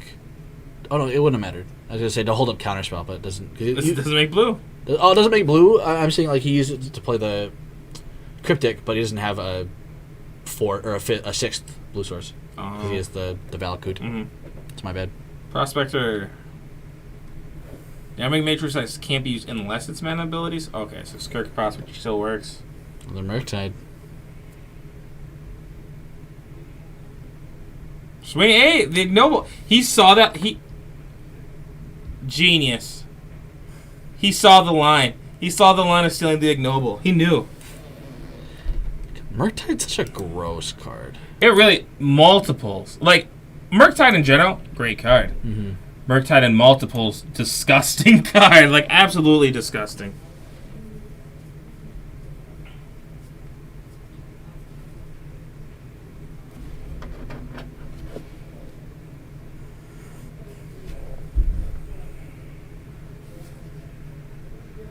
These are actual games. I mean, there was an impactful decision game one that led to a win for Connor. But, like, actual decisions being made right now. Connor bored something out. I was too busy looking at my phone to see what it was. Game one on camera, we had Domain Zoo versus, is it Blitz deck? Mm-hmm. And there was a Chalice in one from the Domain player, and then there was a Blood Moon for the other player. Wow. We sat watching nothing happen for, 8 turns until the Domain Zoo player drew a Basic Forest. The first action I thought that was going to be taken is play my Draco for 10 mana. I thought that was actually what was going to happen. I was like, I can't handle this. I'm so ready to look up Daniel's video, too. He's so ready for it. He's adamant. I don't remember a counter on any of the creatures. Neither. Perhaps he's thinking of a different instance. Yeah. I mean, if I'd rather Daniel be a good player. And he said he counted a million times, so I'm assuming he knows the instance we're talking about. But yeah, there's the Pyre of Heroes. Pyre is very cool. Just give me Pod. I'm torn because Pod's probably close to fine now. There's a lot of things that shut it down in general. A lot more than some of the weird things like Indomitable Creativity. Like it's like exile cards on the top of your library and then cast them from there, so it gets around like Grafdigger's Cage. Yeah. Pod doesn't. Pod is like the fairest broken card, I feel. It's true. I also never got a chance to play with it. It's around the time I started playing Magic is when it got banned. But I became a huge fan of it. Dampening Matrix into the Pyre of Heroes feels bad. Feels very bad. Ring later. God, Dampening Matrix is... Full 4. I don't think I've ever seen that happen before. Imagine if that was a Muxus. Ugh. Game over. Matrix is so unbelievably strong in this matchup. Yeah. Yeah, it's crazy. I don't see a lot, because a lot of decks are like, instead of Matrix, they play like Dampening Sphere, like more flexible sideboard slots, but like this Matrix is rough. Like Cursed Idol is printed. I've seen some people run Cursed Idol. I don't really like Cursed Idol as much as some people. It is a 1 mana card for Saga, which is worth noting. Isn't it? Is it Cursed? I think Cursed is 2. I just said it wrong. I'm pretty sure Cursed is 2, but I could be wrong. I'm not confident. I'll trust you over me because that's an EDH card more than anything. That is where I've seen it. I thought it was 2. It's a 2? Yep, I'm just absolutely wrong. But I've seen people with like 3 of them in the sideboards, and I think that's disgusting. Because just play Matrix. I mean, Amato probably brought that Matrix for Alex. Yeah. Ah, wow, that's really good against the Scouts deck, huh? Oh, yeah. Wow. Safer than Oof, too. Doesn't just die randomly. Dice and Gem Razor. Oh. Oof does not. I love Gem Razor, by the way. Counter saying Kiki Jiki, end of the day, 2-2 Haster. Get got. Stealing the Hierarch again.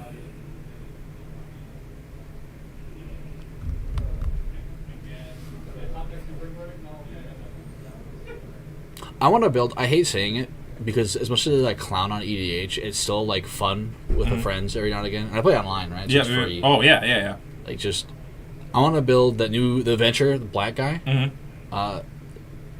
Just do you know what Skullstorm does? I have no idea what Skullstorm does. I'm so excited now, though. Oh, is that the commander decks? Yeah, Yeah. Don't know what it does, but I know it's like 8 mana. 9. 9. Jeez.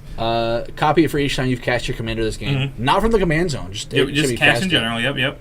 I think. Each opponent sacrifices a creature. If they can't, they lose half their life and round it up. You're a monster. Your whole game plan is to cast him as much as you can, and rip Skullstorm. I can say one of the main reasons I really like Oathbreaker is because I like having access to a signature spell that fits the theme of your deck. Yeah. Those are situations I really like that. I think, and I said this a few times, I think the best part about Oathbreaker is the 20 life. Yeah, 20 life is nice for real. 20 life makes Price of Progress so much better. I'm a big fan of Price of Progress. I'm not even a fan of Burn. I'm a fan of cards balancing greedy deck. Like, that's why I like Blood Moon. 20 life, EDH. Is it from Command Zone? Am I just a mouth breather? Oh, now I feel like now I look like a huge jerk right on stream. There's no way. Here's Valakut Awakening pitching. Oh, from the command. Oh no. Well, all right. Well, getting ready 2, drawing 3. There's a Prismari command. Shock. Mom's just getting murdered by 2/2s and 1/1s. Actually, just getting beat up. Nobody plays Oathbreaker though. That is true. A lot of people do not play Oathbreaker anymore. But there are things about Oathbreaker that I really like that I think would like the other day. I want to give it an honest to goodness try. Yeah. So in the draw set, Amato's going to be doing a reaction. But the one thing I can say is my favorite part about it, I love the 60 cards. I think shuffling is so much easier. I like my deck being concise, and I don't have to run a bunch of garbage cards to fill my 100, which true. That's my least favorite. I'll build an EDH deck around 30, 40 cards, and then the rest is just garbage because there's just like a general good card filler. Yep. I like that. I love the 20 life. And I think, in my personal opinion, there's a lot more instants and sorceries that I like more than like legendary creatures. That's fair. So it's nice to be able to have access to those. Like there's like Warp World. Like I'm not a Warp World guy, but I know a lot of people love the card. If you had access to a fun card like that, that's cool. I saw you guys unbanned Worldfire. Yep. Bag. Yep. Good on you. Yeah. It's a lot of mana for a 20 life format. Also, you get to play Primetime. I love Primetime. Oh, is that not a ban? Yeah, Primetime's unbanned. Holy goodness. Sylvan Primordial is not, though. Yeah, that card shouldn't be legal. Thank you for agreeing. Connor, so many people fight me on that, and I'm just like... They're wrong. It blows up you kill your 3 Planeswalkers, get 3 untapped mana, like... It is disgusting. Primetime is great, but like I think Valakut's also my favorite thing in that format is Valakut. Easier to kill people at 20 life than 40 life apiece. Yeah, true. Here's a matron. See, my only worry is that I'm going to build an Oathbreaker deck and then play it once and get like my skull crushed. Mm-hmm. And, I'm and see.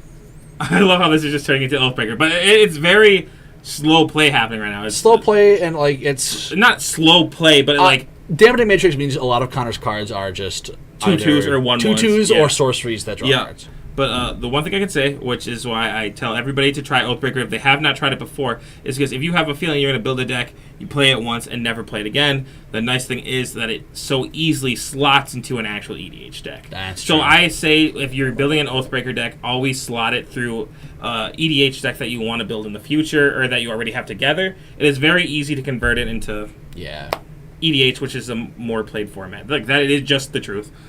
But very easy to slot into things, which I like it. Jason Mind Sculptor. Munitions Expert hits Planeswalkers, yeah? Yep. Now that I see all these Planeswalkers, I'm just getting ideas for Oathbreaker in my head. Well, look what you did to me. Hey, man, hit us. I've been trying to... We don't have 4 people who want to play Oathbreaker. We have like 2.5. I'm planning on getting some stuff, so...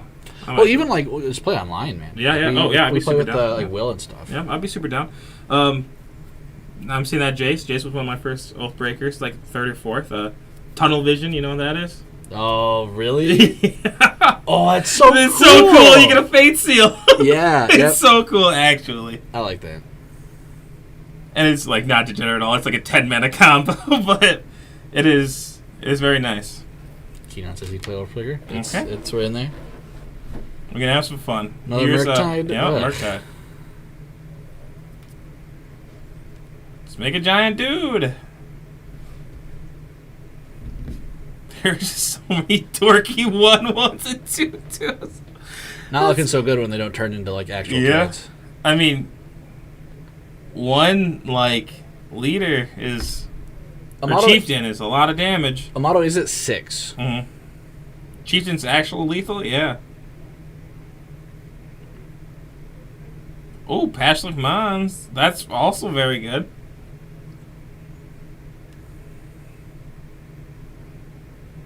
How about swing? Block the 2/2. Take 3 total, shoot a mana for 1. Where's the timely reinforcements when you need it, huh? Where's the white mana when you need it?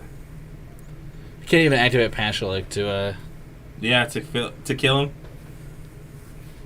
Where's the second Munitions Expert, man? So it'd be for 5. Well, just to hit your own thing and get a Pashlik trigger, man. Yeah. Which needs 2 triggers, which kind of sucks. Where's the 2 of them? 2 more.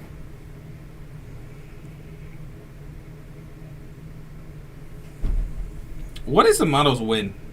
What can he possibly do to win? Hit Connor 4 times. What can Amato possibly do to win next turn? Because that's how many turns he has. Taps his team with Cryptic and then hit him 3 times. I like how you think. Is that just a straight up Turbinate?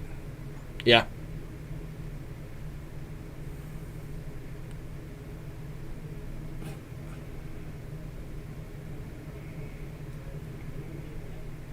Yeah, Turbinate. No, the I don't know if this is me. The thing that makes everything cost 3 is Trinisphere, not Dampening Matrix. Yep. Dampening Matrix just says activated abilities of artifacts and creatures cannot be activated unless they are mana abilities. So Skirk Prospector is a live draw. Bait turn into Skirk Prospector. That's true.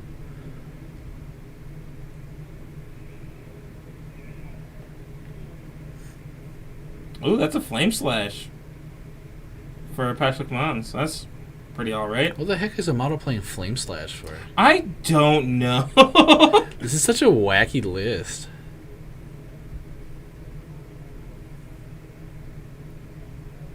Okay, go ahead. So, leave it up. Snap Cryptic. That's a Prospector? That is the Prospector. Yeah, and he's baiting. That's game? He's baiting the Cryptic. That is game. So, tap your team. Draws a card. Connor's eager. He's ready to tap that cavern. Harbinger. Oh no. Wait, what's happening? Yeah, I'm assuming I'm correct. That it does say. Yeah. Oh.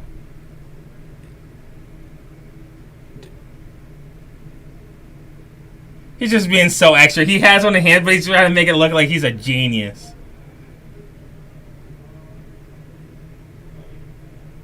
Okay.